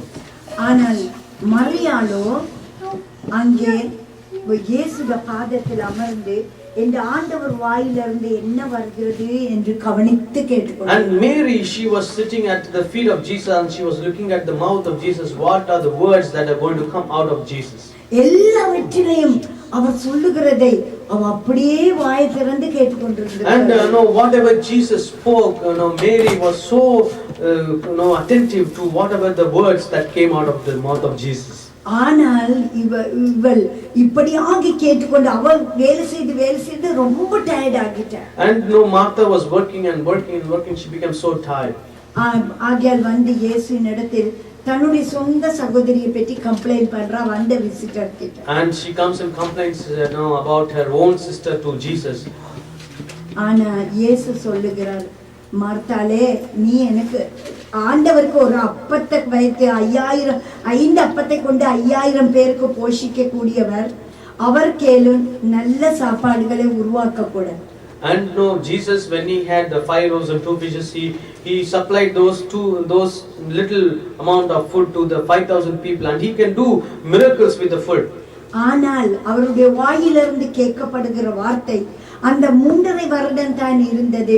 அதுல இந்த ஒரு நாள் தான் அவங்களோட வீட்டுக்கு போய் இருக்கிறார், அந்த சான்ஸ் அவ விட்டுட்டாளே. And Jesus had the ministry of only for 3.5 years.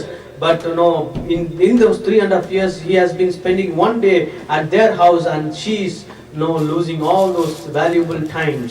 பாருங்க, எங்களுக்கு 24 மணித்தியாலம் ஒரு நாளில் இருக்கிறது. And we have 24 hours in a day. ஒரு 2 மணித்தியாலம் தான் நாங்க அந்த போன் பக்கத்துல பிரேயர்க்காக உட்கார்றோம். And only for 2 hours we sit near the phone prayer. அதுல 2 மணித்தியாலத்தை நமக்கு இருந்து ஜெபிக்க அவ்வளவு வேலை அதிகம். And if we try to sit for 2 hours, we have a lot of work to do. And we cannot. அந்த நேரத்துல தான் ஞாபகம் வரும், ஐயோ முன்னால அங்க குப்பை இருக்குதோ, அல்லது முன்னால நான் சால்ட் போட்டேனா, இதெல்லாம் அப்பதான் ஞாபகம். Now when we sit on the prayer line, then only will something come to our mind that whether I put all the garbage in the garbage can, whether I put the salt on the road pathway. இதெல்லாம் ஞாபகம் வந்தோடனே எங்க இல்லாட்டி அடுப்புல ஐயோ இப்ப 12 மணிக்கு என் பிள்ளை வருவானே சாப்பிடுறதுக்கு, அல்லது 12 மணிக்கு நான் சாப்பாடு வீட்டுல கொடுக்கணுமே, இதெல்லாம் ஞாபகம் வரும். அந்த ஜெபத்துல 9:30 இருந்து 10:30 வரைக்கும் அந்த ஒரே ஒரு மணிக்காலம் இருக்கும் போதுதான் ஞாபகம் வரும். And when we try to sit with the 1 hour of prayer from 9 to 10, that time only all these thoughts will come to our mind. ஆனா 9:30 இருந்து 12 மணி வரைக்கும் பாருங்க அவ்வளவு லாங் அவர்ஸ் சமைக்கிறோம், சாப்பாடு. And normally we start to cook from 9 to 12, all these 3 hours only we spend on cooking. சாப்பிட்ட பிறகு என்ன மிச்சம் வந்துச்சு? Now what happens after we eat? ஒன்றுமே உடம்புலையும் கிடையாது, மூளையிலையும் கிடையாது. ஏன்னாக்க சாப்பிட்ட உடனே ஒரு தூக்கம், அதெல்லாம் பிறகு பார்த்தா நோயா வெளியே வந்து கொண்டிருக்கும். And after we eat, we fall into sleep, and then after that we get a lot of diseases.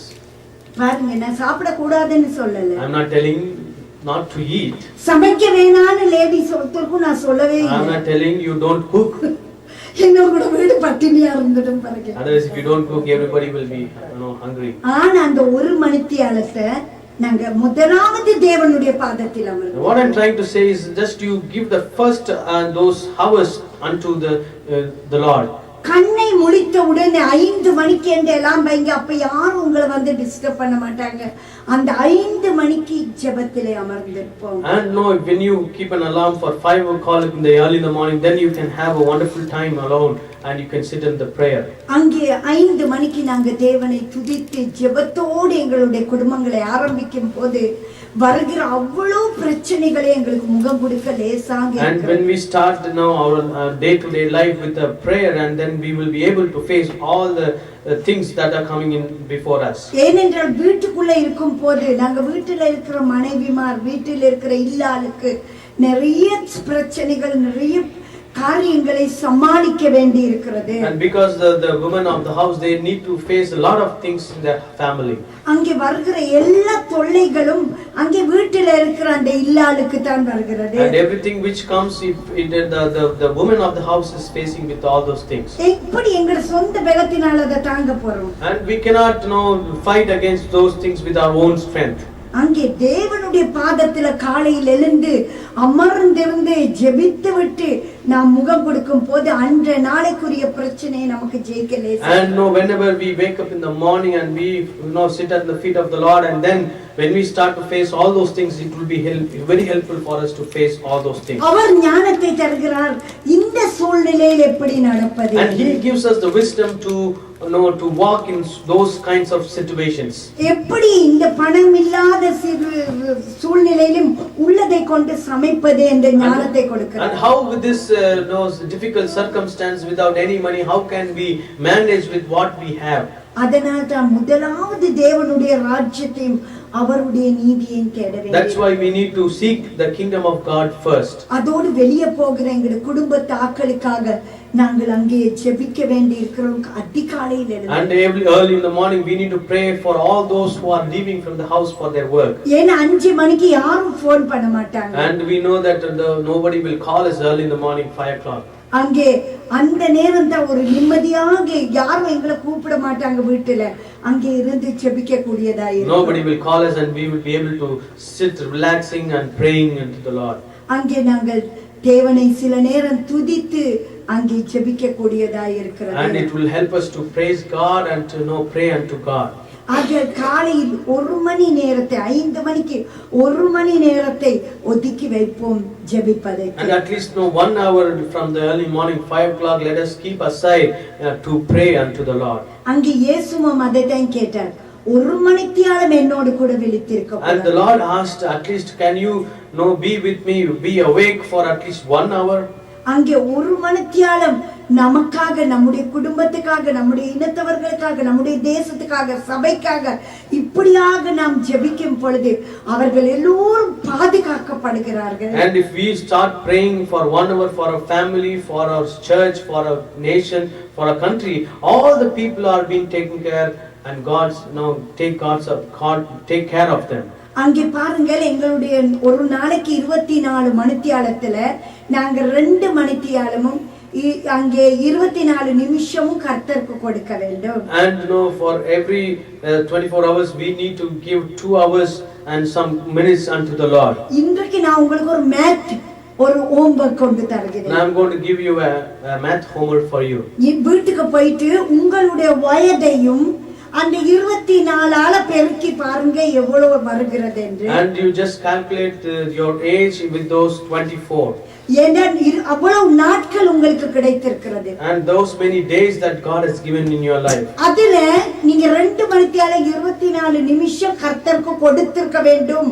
தசம பாகம் அது. And you should have given 2 hours and 24 minutes unto the Lord as your tithe unto God. ஆனா நீங்க அதுல குத்து மதிப்பாக ஒரு கணக்காக, நான் ஒரு நாளைக்கு 45 நிமிஷம் ஜெபிப்பேன் அல்லது அரை மணித்தியாலும் ஜெபிப்பேன் அப்படி என்றா அதை கழிச்சு பாருங்க, இன்னும் எவ்வளவு கடவுளுக்கு கடன் பாருங்க. And if you start to subtract all the timings that you gave unto the Lord, then the balance would be the loan that you repay unto the Lord. பாருங்க, துன்மார்க்கன் கடன் வாங்கி திருப்பி செலுத்தாதிருக்கிறான் என்று வேதம் சொல்லுது. And the word of the Lord says, when a wicked man he borrows money, he does not pay it back. ஆனா கர்த்தருடைய நேரத்தை கடன் எடுத்த நாம் திருப்பி அதை செலுத்த வேண்டும் நிச்சயமாக. And those who we borrow the time of God, we need to pay it back unto the Lord. இல்லாவிட்டால் எங்களுடைய ஆயுசு நாட்களிலே அந்த கடனை கர்த்தர் கழித்தால் நானும் நீங்களும் இன்றைக்கு உயிரோட இருக்க மாட்டோம். And if God starts to deduct all those timings from our life, then we will not be alive even today. ஆனால் கர்த்தர் இந்த கிருபையாய் கொடுத்த இந்த ஆயுசு நாட்களிலே தசம பாகத்தையாவது குறைந்தது கர்த்தருக்கு கொடுப்போம். And we need to give the tithe unto the Lord, that in our lifetime that God has given graciously to us. ஆகையால் இவ்வளவு நாள் நடந்ததெல்லாம் நீ யோசித்து கொண்டிருக்காதீங்க. And do not think about all those things that have happened already. ஆனா நான் இன்றையிலிருந்து ஒரு தீர்மானம் எடுக்கிறேன், என்னுடைய தசம பாகமான நேரத்தை நான் கர்த்தரோடு செலவழிப்பேன். And from this time onwards I'm going to take a decision that I'm going to pay the 10th of my timing unto the Lord. அப்படி நீங்க தீர்மானிப்பீர்களானால் திரும்ப எங்களுடைய புருஷர் ஜெபம் ஆரம்பிக்கப்படும். And if you take a decision like that, then we can start our men's prayer. அதேபோல வாலிபர்கள் அங்கே சேர்ந்து ஒரு ஜெபம் ஆரம்பிக்கலாம். And we can also start a prayer for the young people. பாருங்க, சின்ன பிள்ளைகள் அங்கே ஜெபத்துக்கு கொண்டு And கொடுக்கிறார்கள். the small children, they are coming together for prayer.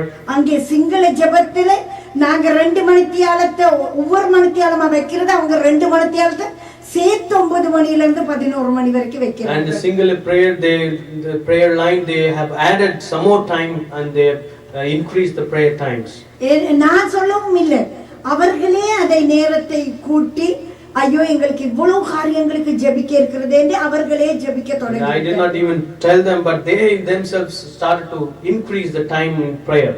ஆகையால் எங்களுடைய ஜெபங்கள், ஜெப வாழ்க்கை இன்னும் இந்த வருடத்தில் முன்னேற வேண்டும். So our prayer life should increase more in this year too. அங்கே மோசே, தாவீது, ஆபிரகாம் போன்ற பக்தர்கள் தேவனுடைய முகத்தை அதிகாலையில் தேடினார்கள். And the saints like Moses, Abraham, David, they seek the face of the Lord every day. அதனால் அவர்கள் தேவனுடைய பிரசன்னத்தை, தேவனுடைய தரிசனத்தை தினமும் பெற்றார்கள். And they felt the presence of God and they had the visions of God every day. ஏனென்றால் அவருடைய கிருபை ஒவ்வொரு காலை தோறும் புதிதாய் இருக்கிறது என்று கர்த்தர் சொல்கிறார். Because the word of the Lord says the mercy of God is new every morning. எங்களுடைய ஆயுசு நாட்கள் நீடித்திருப்பதற்கு, in order to make our life go more and more. இன்றைக்கு நாங்கள் பார்த்தோம் அதே வாக்குத்தத்தத்தை, நாங்கள் அங்கே நீடித்த நாட்களாய் கர்த்தருடைய வீட்டில் இருப்போம் என்று And we saw that the word of the Lord says, I will dwell in the house of the Lord forever. ஆகையால் அப்படி வாழ இப்பவே இந்த பூமியிலே கற்றுக்கொள்வோம். And we need to learn in this world now itself. இப்பொழுதே கூடி கூடி ஜெபிப்பது, ஜெபத்திலே கலந்து கொள்ளும் பொழுது பரலோகத்துக்கு போன உடனே நாங்க அவுட் ஆஃப் பிளேஸா தோன்ற மாட்டோம். And if we start to come together and pray, then when we go to heaven, we will not feel alone. இல்லாவிட்டால் தேவ தூதர்களும் சேருபீன்கள், கேருபீன்கள் பரிசுத்தர் பரிசுத்தர் பரிசுத்தர் கர்த்தர் பரிசுத்தர் என்று சொல்லக்குள்ள எங்களுக்கு அது சகிக்காம போயிடும். Then when we go to heaven, if the angels started to say that the Lord of hosts is holy, holy, holy, then that word will not be applicable for us. ஏனென்றால் எங்களுக்கு பழக்கம் இல்லை, அப்படியாக கும்பலாக இருந்து தேவனை துதித்து கேட்டு கேட்டு எங்களுக்கு பழக்கம் இல்லாம. And because we don't have the practice of listening to the praises, then when we go to heaven we will be left out of place. ஏன்னா நான் ஞாயிற்றுக்கிழமைக்கு ஒரு நாள் தான் வர்றேன், 45 நிமிஷம் worship, அவ்வளவுதான் எனக்கு பழக்கம். ஆக எனக்கு தெரியாது, இப்படி சத்தம் போட்டுக்கொண்டே இருக்கிறாங்களே அப்பா, இதை விட்டுட்டு ஓடி போயிடுவோன்னு யோசிக்கிறேன். And when we go there now, we may think that only for 45 minutes when I come to church I hear the worship songs and I worship, and now they are worshiping God for 24/7. Oh, this is terrible, I don't want to be in this place. That's what you may feel. ஆகையால் நாங்கள் இப்பொழுது இருந்தே எங்களுடைய ஜெபங்களிலே சேர்ந்து நாம் ஜெபிக்கிறவர்களாய் இருப்போம். So from now onwards we need to come together and we need to start praying. இப்ப நீங்க ஒரு யோசனை உங்களோட உள்ளத்துல போகலாம், நான் தான் தனியே ஜெபிச்சுக்கிட்டு இருக்கிறேன். And you might think about a thought that I am praying alone every day. நிச்சயமாக நான் அதை வரவேற்கிறேன். And I welcome that. தனி ஜெபம் மிகவும் அவசியம். And your personal prayer is very important. ஏன்னா தனியாக நீங்க ஜெபிக்கும் பொழுது உங்களுடைய ஆத்துமாவை நீங்க இன்னும் பலப்படுத்திக் கொள்ளுங்க. And when you pray alone, that means you are strengthening your own soul. ஆனால் நீங்கள் அந்த குழுவாக சேர்ந்து ஜெபிக்கும் பொழுது அங்கே பலவீனப்பட்டவர்களையும் தாங்குகிறீர்கள். When you come together as a group and pray, you are also upholding all those people who are discouraged. அங்கே தைரியம் இருக்கிறவர்கள் தனியாக ஸ்னோலை நடந்து போவார்கள். And the people who are very bold, they will walk alone even in the snow. ஏன் அவர்களுக்கு நல்ல snow boots இருக்கிறது, அதை பத்தாத குறைக்கு நல்ல பேலன்ஸ் பண்ணி நிக்கவும் முடியும். Maybe because they have a good boots, snow boots, and also they have a good balancing thing in their body. ஆனால் தனியாக அப்படி பழக்கமற்றவர்கள் ஸ்னோல நடக்கும் பொழுது என்ன மாதிரி அண்ணன மாதிரி தொப்புன்னு விழவேல்து. And the people who are not used to walk on the snow like me and like Anand, we might fall down.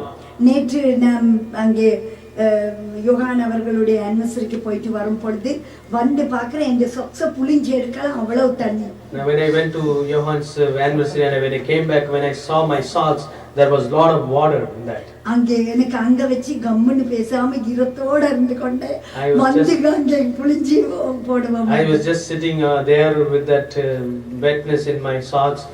Then I thought when I come home, then I will make it squeeze all the water out of the socks. கால் எல்லாம் நல்லா அப்படியே விரச்சி போயிட்டு இருந்துச்சு. My legs were so cold.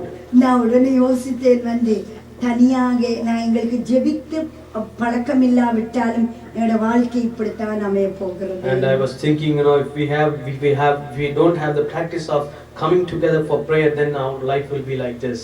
ஏனென்றால் ஸ்னோல நடந்து பழக்கம் இல்லாத ஆட்களுக்கு ஸ்னோக்குள்ள கால் புதிஞ்சு தான் போயிட்டு. And those who don't know how to walk on the snow, they will be putting their legs inside the snow and making their feet wet. ஏண்டா எதுல நல்ல ஸ்ட்ராங்கா இருக்குது நான் கால் வைக்கலான்னு நடக்காத எங்களுக்கு பழக்கம் இல்ல. If we are not practiced with walking on the snow, then we will not know where to put our feet. அங்கே போயிட்டு ஸ்னோ இது நல்லா இருக்கும்னு காலை வச்சு அது முழுக்க தண்ணி அப்படியே முழு காலுக்குள்ள போகுது. And if we think that this is the right place, when we keep the foot there, then the whole foot is gone inside the water. அதோட ஸ்னோ பூட்ஸும் இல்ல கோட் ஷூ போட்டுட்டு போனா இன்னும் இதே மாதிரி ஆக்க கஷ்டம் தான். And I did not go with the snow boots, I went with the coat shoe. ஆகையால் நான் சொல்லுகிறேன் ஜெபிப்பது கும்பலாக ஜெபிப்பது அவ்வளவு அவசியமாய். And coming together and praying, that is a very important thing. That's what I want to say. அங்கே நாங்க தேவனை நமஸ்கரிக்க பரலோகத்திலும் கற்றுக்கொண்டவர்களாய் போய் சேருவோம். Then when we go to heaven, then we will know how to worship God. பிலிப்பியர் 4:6 மேலையும் பார்ப்போம். Shall we turn to Philippians chapter 4? Philippians chapter 6 and 7.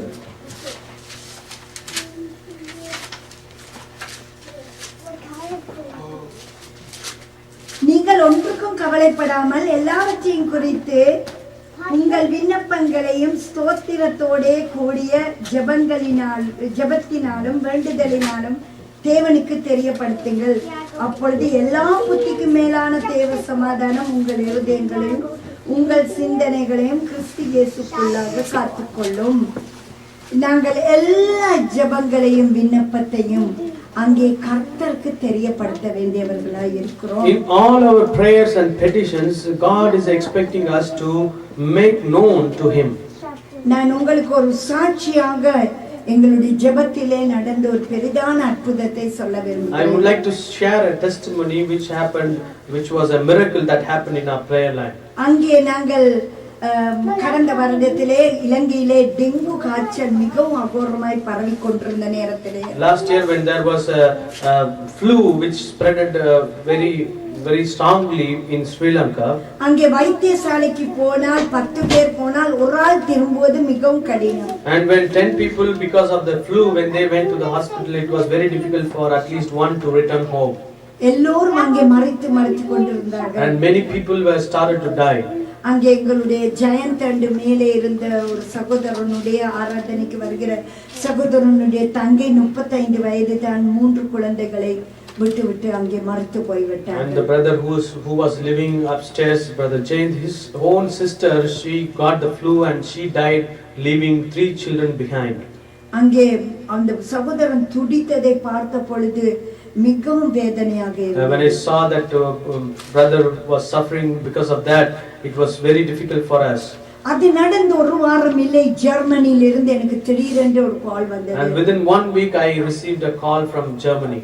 அங்கே 9 மணிக்கு 2 நிமிஷம் இருக்கத்தக்கதாக கால் அடிக்கிறார்கள். And they just called like 2 minutes before 9 a.m. No PM. 9 p.m. Sinhala ஜெபம் ஆரம்பிக்க போவதற்கு முன்னதாக before the singular prayer started. தயவு செய்து என்னுடைய தங்கைக்கு ஒரே ஒரு மகள், அதுவும் பல நாட்களுக்கு பிறந்த ஒரே ஒரு மகள் அங்கே டெங்கு காய்ச்சலினால் கடைசி தருவாய் என்று அங்கே வைத்தியசாலையில் 12 வயது அனுமதிக்கப்பட்டு இருக்கிறாள். And they told that no, my sister's daughter, she was 12 years old, now she is suffering from the dengue flu and she has been admitted in the hospital and she is in a very critical condition. அதுவும் இவர்கள் 4 சகோதரர்களையும் அந்த ஒரே ஒரு பொம்பளை பிள்ளை தான் அந்த குடும்பம். And there are 4 brothers and they have only one sister. அந்த மற்ற குடும்பங்கள்ல எல்லாம் பொம்பளை பிள்ளைகள். And the other families also they have daughters. No daughters. பொம்பளை பிள்ளைகள் இல்லை. And they did not have any daughters. எல்லாம் ஆம்பளை பிள்ளைகள். And they had only sons. ஆகையால் இவர்கள் மிகவும் செல்லமாக அந்த பொம்பளை பிள்ளையை வளர்த்திருக்கிறார்கள். And because of that they grew up the girl with very in a very loving atmosphere. ஆகையால் அந்த பெரியம்மாவுக்கு அதை தாங்கிக் கொள்ளவே முடியாத அந்த பிள்ளை படுக்கையில் இருப்பதை. And no, the aunt, she was unable to bear when the girl was admitted in the hospital. உடனே சொன்னார்கள், உங்களோட பிரேயர் லைன்ல உடனே கூப்பிட்டு எங்க தங்கை என் பிள்ளைக்காக ஜெபிக்க மாட்டீர்களா என்று. And they called us in the prayer line. They asked, will you be not can you please pray for my sister's daughter? இலங்கையில் 11 மணிக்கு பிறகு அந்த பிள்ளை அப்படியே செத்து போய்டும் என்று கொடுக்க போறார்கள். And they told that after 11 p.m. they are going to give away the child, that the child is dead. நாங்கள் உடனே எங்களோட பிரேயர் லைன் 9 மணிக்கு நான் சொன்ன கவலைப்படாதீர்கள் என்று பெரியம்மாவோடு ஜெபித்து விட்டு நான் என்னுடைய சிங்கள பிரேயர் லைனில் வந்து எல்லோரும் இன்றைக்கு இந்த பிள்ளைக்காக ஜெபிப்போம் என்று ஜெபித்தோம். And then after I spoke with those people, then I came to the singular prayer line and I told everybody about that girl and then we started to pray for that girl. நாங்கள் எல்லோரும் மிகவும் பாரப்பட்டு அந்த முழு prayer டைம்ல அந்த பிள்ளைக்காக நாங்கள் ஜெபித்தோம். So we were so burdened with that girl's difficult situation and then we started to pray in அந்த that ஒரு prayer time. மணித்தியாலம் முடிய முன்னதாக எனக்கு திரும்ப ஜெர்மனியிலிருந்து கால் வருகிறது. Then within the 1 hour of prayer, then we received again a call from Germany. நான் உடனே பிரலைனாக்களுக்கு சொன்னேன், தேவன் எங்களுடைய ஜெபத்தை கேட்டுவிட்டார், நாம் ஸ்தோத்திரம் செலுத்துவோம் என்று ஸ்தோத்திரம் பண்ணிவிட்டு அந்த போனுக்கு அட்டெண்ட் பண்ணேன். Then I told the prayer line people that God has answered our prayers, let us praise God. I told them, then I picked the other line. அவர்கள் உடனே சொன்னார்கள், என்னுடைய தங்கையின் மகள் திடீரென்று எழும்பி சொன்னாலாம், நாங்க இங்க இருக்கிறோம், அம்மா வீட்டுக்கு போவோம் என்று சொன்ன உடனே வைத்தியர் சொல்லிட்டாராம், உடனே இந்த பிள்ளையை எடுத்துக்கொண்டு வீட்டுக்கு போங்க. And then suddenly that girl, she woke up and she said, why we are here, let us go home. Then the doctor said, you can go home all the way. ஏனென்றால் இன்னொருக்க அந்த பிள்ளை அந்த ஹாஸ்பிடல்ல இருந்தா வேற கிருமிகள் வந்து அந்த பிள்ளையை தாக்கி விடும் என்று வைத்தியர் பயந்தார். Because the doctor said, no, if she is here still, then she might be affected with some other infection. இன்றைக்கும் அந்த பிள்ளை உயிரோடு இருக்கிறார். Even today that girl is alive. அங்கே நீர்கொழும்பில் இருக்கிற ஒரு கிறிஸ்தவ ஆலயத்துக்கு போகிறார்கள், புத்த சமயத்து மக்கள். And they are from the Buddhist religion and now they are going to a church. இந்த சின்ன ஜெபலைன் கூடாக தேவன் பெரிய காரியங்கள் And God is doing miracles, wonderful things through this small prayer line. ஆகையால் நாம் கூடி ஜெபிப்பதை அற்பமாய் எண்ணவே கூடாது. We should not consider it as a very low thing when we come together for prayer. உண்மைதான், எங்களுடைய ஜெபத்திலே 5-6 பேர் தான் நாங்கள் கூடி ஜெபிப்போம். We 5 or 6 we come together and pray. That's the truth. எங்களுக்கு 20-25 பேர்கள் கிடையாது. We don't have 20 or 25 people சில coming for நேரத்தில் prayer. 2 பேர் தான் இருந்து Sometimes 2 of us we come together to pray. அதுக்கு தான் நம்ம அப்பன் சொல்லி இருக்கிறாரே, 2 பேர் கூடி ஜெபிக்கிற இடத்துல நான் இருப்பேன் என்று And சொல்லி our இருக்கிறார். Father has told that if you gather 2, then I will be in their midst. That's what அவருடைய நாமத்திலே ஒருமனப்பட்டவர்களை 2 பேர் எதையாவது கேட்ட உடனே பூமியிலே அதை தருவேன் என்று. And God said that if 2 come together and ask for one thing, then I will give. That's what the word of the Lord says. ஆகையால் அற்பமாய் எண்ணக்கூடாது. That then because of that we should not consider these things as low or mean things. இப்படியாக நாங்கள் எங்களுடைய ஜெப லைன்ல ஒருமனப்பட்டவர்களாய் கேட்டு அநேக காரியங்களை பெற்றிருக்கிறோம். And as people of this prayer line, as with oneness, we have asked many things from God and we have received many blessings from God. ஆகையால் முதலாவது தேவனுடைய ராஜ்யத்தை தான் தேட So வேண்டும். that we have to seek the Lord, the kingdom of God first. ஆகையால் நாங்கள் 5 மணிக்கு இந்த ஜெபத்தை வைத்திருக்கிறோம். சேர்ந்து உங்களுடைய விண்ணப்பங்கள் உங்களுடைய குடும்பங்களுக்காக ஜெபிப்போம். And 5 o'clock we have this prayer. We can come together and pray for you, for your family and everyone. 9:30 மணிக்கு தான் எல்லா வெட்டி காரியங்கள் செய்யற நேரம். And after 9:30 only we start to do other things at the house. ஆகையால் அந்த நேரத்திலும் 1 மணி நேரத்தை நாம் முதலாவது கர்த்தருக்கு And கொடுப்போம். during that time also we spend 1 hour of our time for God. கர்த்தருக்கென்று அங்கே ஜெபத்திலே அமர்ந்திருப்போம். And we need to sit at the feet of the Lord for God.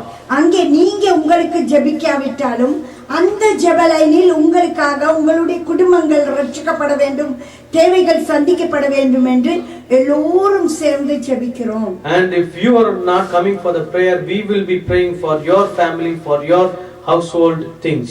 உண்மையாக நான் சொல்கிறேன், இந்த சிங்கள பிரேயர் லைனில் காண்கிற ஒன்று தான் வேலை இல்லாம போகும். 1 மாசத்துல எல்லாரும் திரும்பி வேலை கிடைச்சிடும். And in the singular prayer line we have heard that when people are without job, when after few days they will get jobs.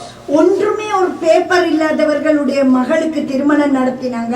35,000 US dollar செலவழித்து. And the people who they don't have the papers, they have spent $35,000 to conduct the wedding of their daughter. ஒரு சதம் கடனே படல. And they did not borrow even one single penny from anybody. அவங்க அப்பா ஒரு சின்ன ஒரு பேக்கரியில தான் வேலை செய்றாரு. And the father is working in a small bakery. பாருங்க, தேவன் ஏன் இதை செய்றார் தெரியுமா? அந்த ஜெபத்திலே ஒருமனப்பட்டவர்களாய் மற்றவர்களுக்கு பாரப்பட்டு JP. And because God is doing such a wonderful things in their lives, because they are coming together in one unity for prayer. அவர்களுடைய ஜனங்க ஆசீர்வதிக்கப்படணும்னு சொல்லி அந்த ஜனங்க ரட்சிக்கப்படணும்னு அவ்வளவு பாரத்தோட ஜெபிப்பாங்க. And they come and they pray with a lot of burden that so that their people will be saved. அதுவும் 4-5 ஸ்டேட்ஸ்ல இருந்து ஒன்று கூடி ஜெபிப்பாங்க. And even 4 or 5 states they come together and they will pray. அங்கே புத்த பிக்கு பெரியவர் ரட்சிக்கப்படணும்னு பயமில்லாம சுத்தம் போட்டு ஜெபிப்பாங்க. And they used to pray for the religious leaders of Buddhism so that they will also be saved. அதுவும் அந்த புத்த பிக்கு செய்யற பிழைன்னு சொல்லி ஜெபிப்பாங்க. And they will also say all the things, the mistakes that they do, and they will pray for them.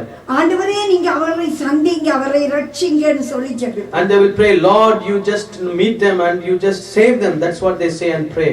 இப்பொழுது புத்த பிக்குகள் கூட இவர்களுடைய வீடுகளுக்கு வர்றதுக்கு ஆரம்பித்து இருக்கிறார்கள். And nowadays the religious leaders of Buddhism, they are also trying to come to their house. உங்களுக்கு தெரியும், புத்த பிக்குகள் அங்கே சமைத்து சாப்பிடுவது குறைவு. அவர்கள் அங்கே வீடு வீடாக யாகம் எடுத்து தான் சாப்பிடுவார்கள். Because all the Buddhist monks, they don't cook and eat. They go to everybody's house and they borrow the food and they eat.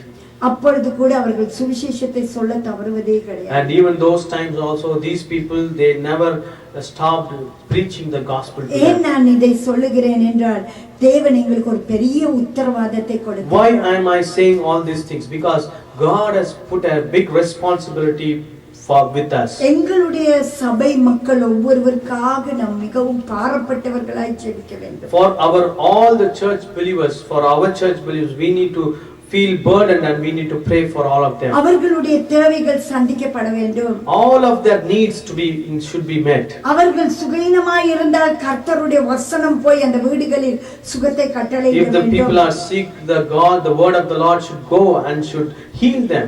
அங்கே தொழில்கள், மற்ற படிப்பு விஷயங்கள், பாதுகாப்புகள் எல்லாவற்றுக்காகவும் ஜெபிக்க வேண்டும் நாம் தான். We need to pray for the work, we need to pray for the studies, we need to pray for the security, for the safeguarding of the families. We need to pray for all of these things. முதலாவது இப்ப நாங்கள் பார்த்தோம் தேவனுடைய ராஜ்யம் முதல் என்று. First of all, we saw that we need to seek the kingdom of God first. அங்கே இரண்டாவதாய் பார்க்க போகிறோம், முதல் பங்கும் தேவனுக்குரியது. Secondly, we need to see that the first portion belongs to the Lord. அங்கே தேவனே சொன்னார், நீதிமொழிகள் 3ஆம் அதிகாரத்தில் 9ஆம் 10ஆம் வசனங்கள். Proverbs chapter 3 verse 9 and 10, God himself told that. உன் பொருளாலும் உன் எல்லா விளைவின் முதற் பலனாலும் கர்த்தரை கணம் பண்ணு, அப்பொழுது உன் களஞ்சியங்கள் பூரணமாய் நிரம்பும், உன் ஆலையே திராட்சரசம் புரண்டோடும். Honor God with all the first fruits of your belongings, and then by that you will honor your God, and so that your barns will be filled with plenty. அங்கே உங்களுடைய களஞ்சியங்கள் நிரம்ப வேணுமா? முதற் பலனை கர்த்தருக்கு கொடுங்க. If you want your barns to be filled with plenty, then you have to give the first fruit of everything which belongs to you. அதுவும் எப்படி அவர் சொல்லுகிறார்? முதலாவதை கர்த்தருடைய பாதத்துக்கு கொண்டு வரும் பொழுது நாம் கர்த்தரை கணம் பண்ணுகிறோம் என்று சொல்லுகிறார். If we bring the first fruit of everything that belongs to God, then that means we are honoring God. அங்கே எங்களுடைய சம்பளத்தை எங்களுக்கு கிடைக்கிற ஒரு பணம் ஏதோ ஒரு விதத்தில் $100 $50 ஒரு அன்பளிப்பாய் கிடைத்தாலும் அதிலே முதலாவது கர்த்தருக்குரியதை எடுத்து வைக்க வேண்டும். And if we whatever that comes to us, whether it's an income, whether it's a gift, whether it's a donations, whatever it comes to us, we have to take 1/10 of everything and we have to keep it aside for God. அது முதல் பங்கு கர்த்தருக்குரியது. And that first portion belongs to God. ஆகையால் அங்கே நாம் அப்பொழுது நாம் ஆசீர்வதிக்கப்படுகிறோம். எங்களுடைய வீட்டிலே எந்த குறைவும் இல்லாமல் கர்த்தர் பார்த்துக் கொள்வார். And God will bless us without anything in our house.